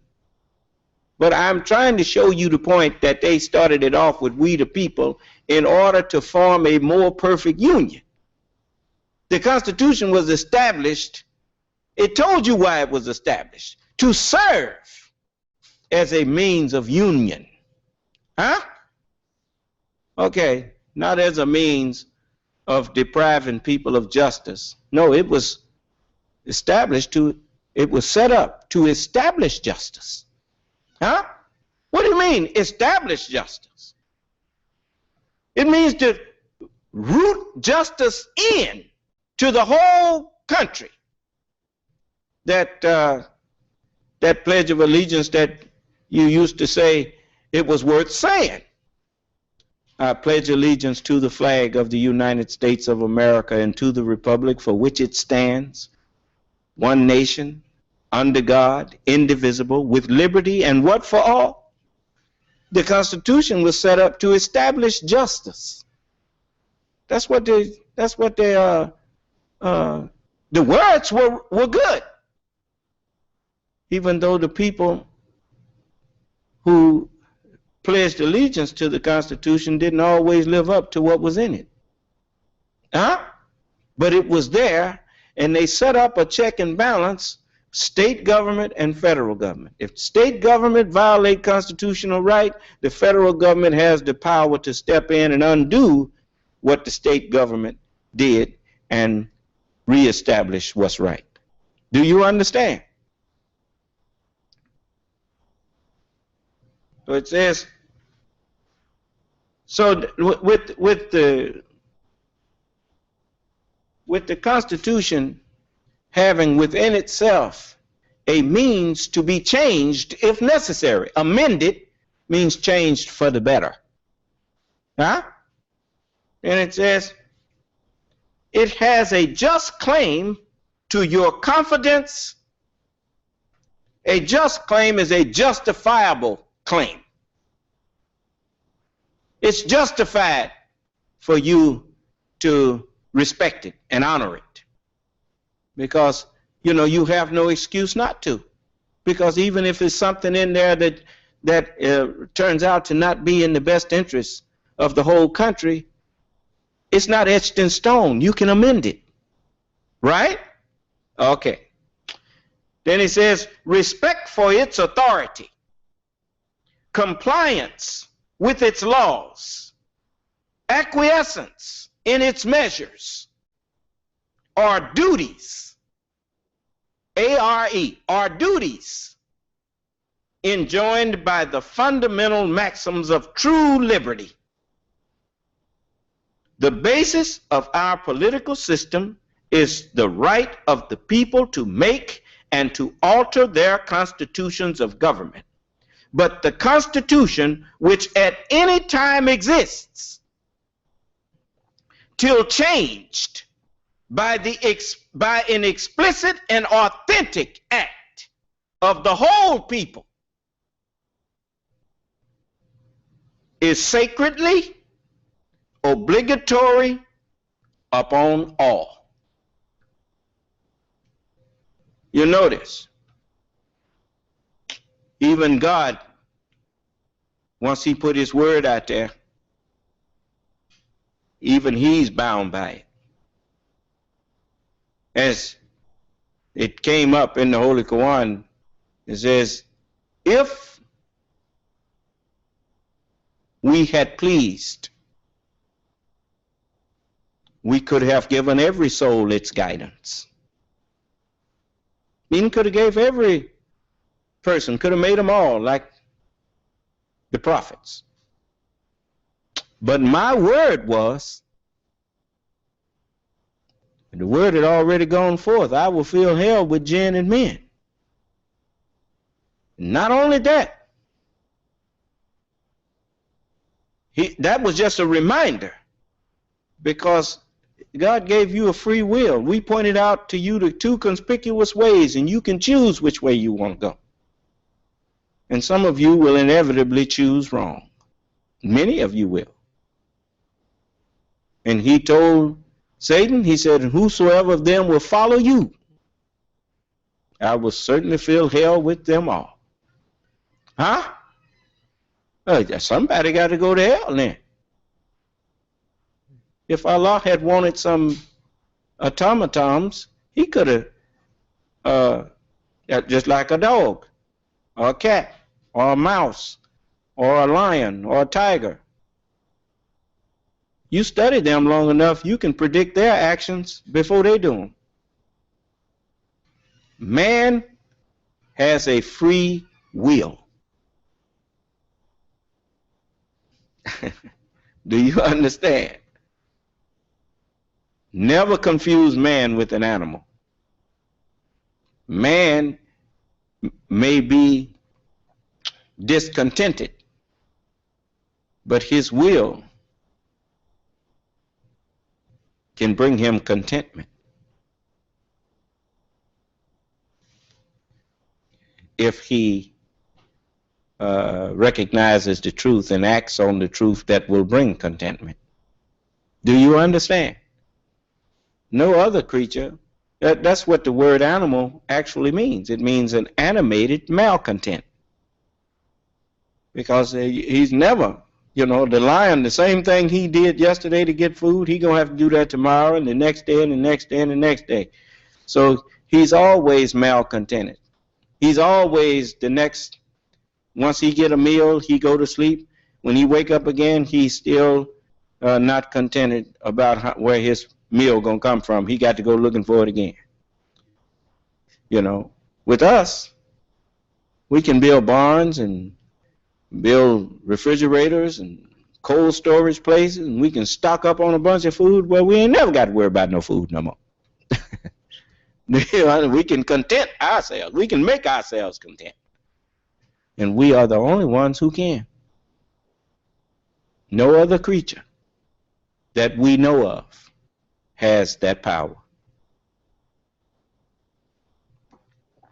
Now, let's get back to this. It says, the very idea of the power and the right of the people to establish government presupposes. If the people have a right to establish government, then it is already incumbent upon them that they have the duty It says that every individual to obey the established government. You don't say the people can establish the government, and if you agree that the people have the right to establish government, then you know that once you have a government established, it's your duty to obey the government that you established. Is that right? Then what you set it up for if you wasn't going to obey it?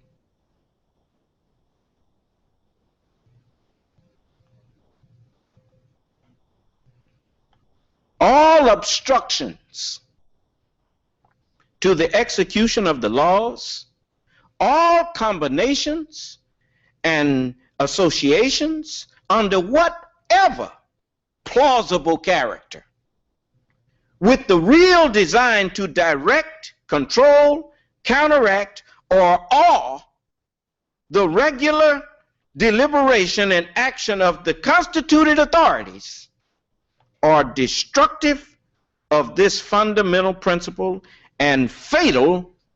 They are of fatal tendency. They will destroy your government.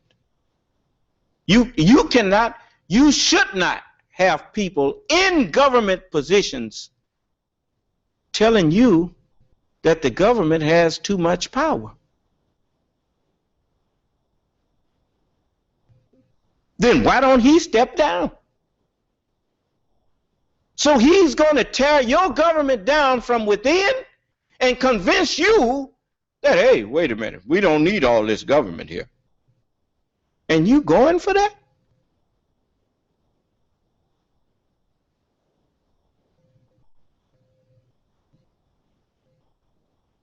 Wake up and start seeing all these snakes in the grass.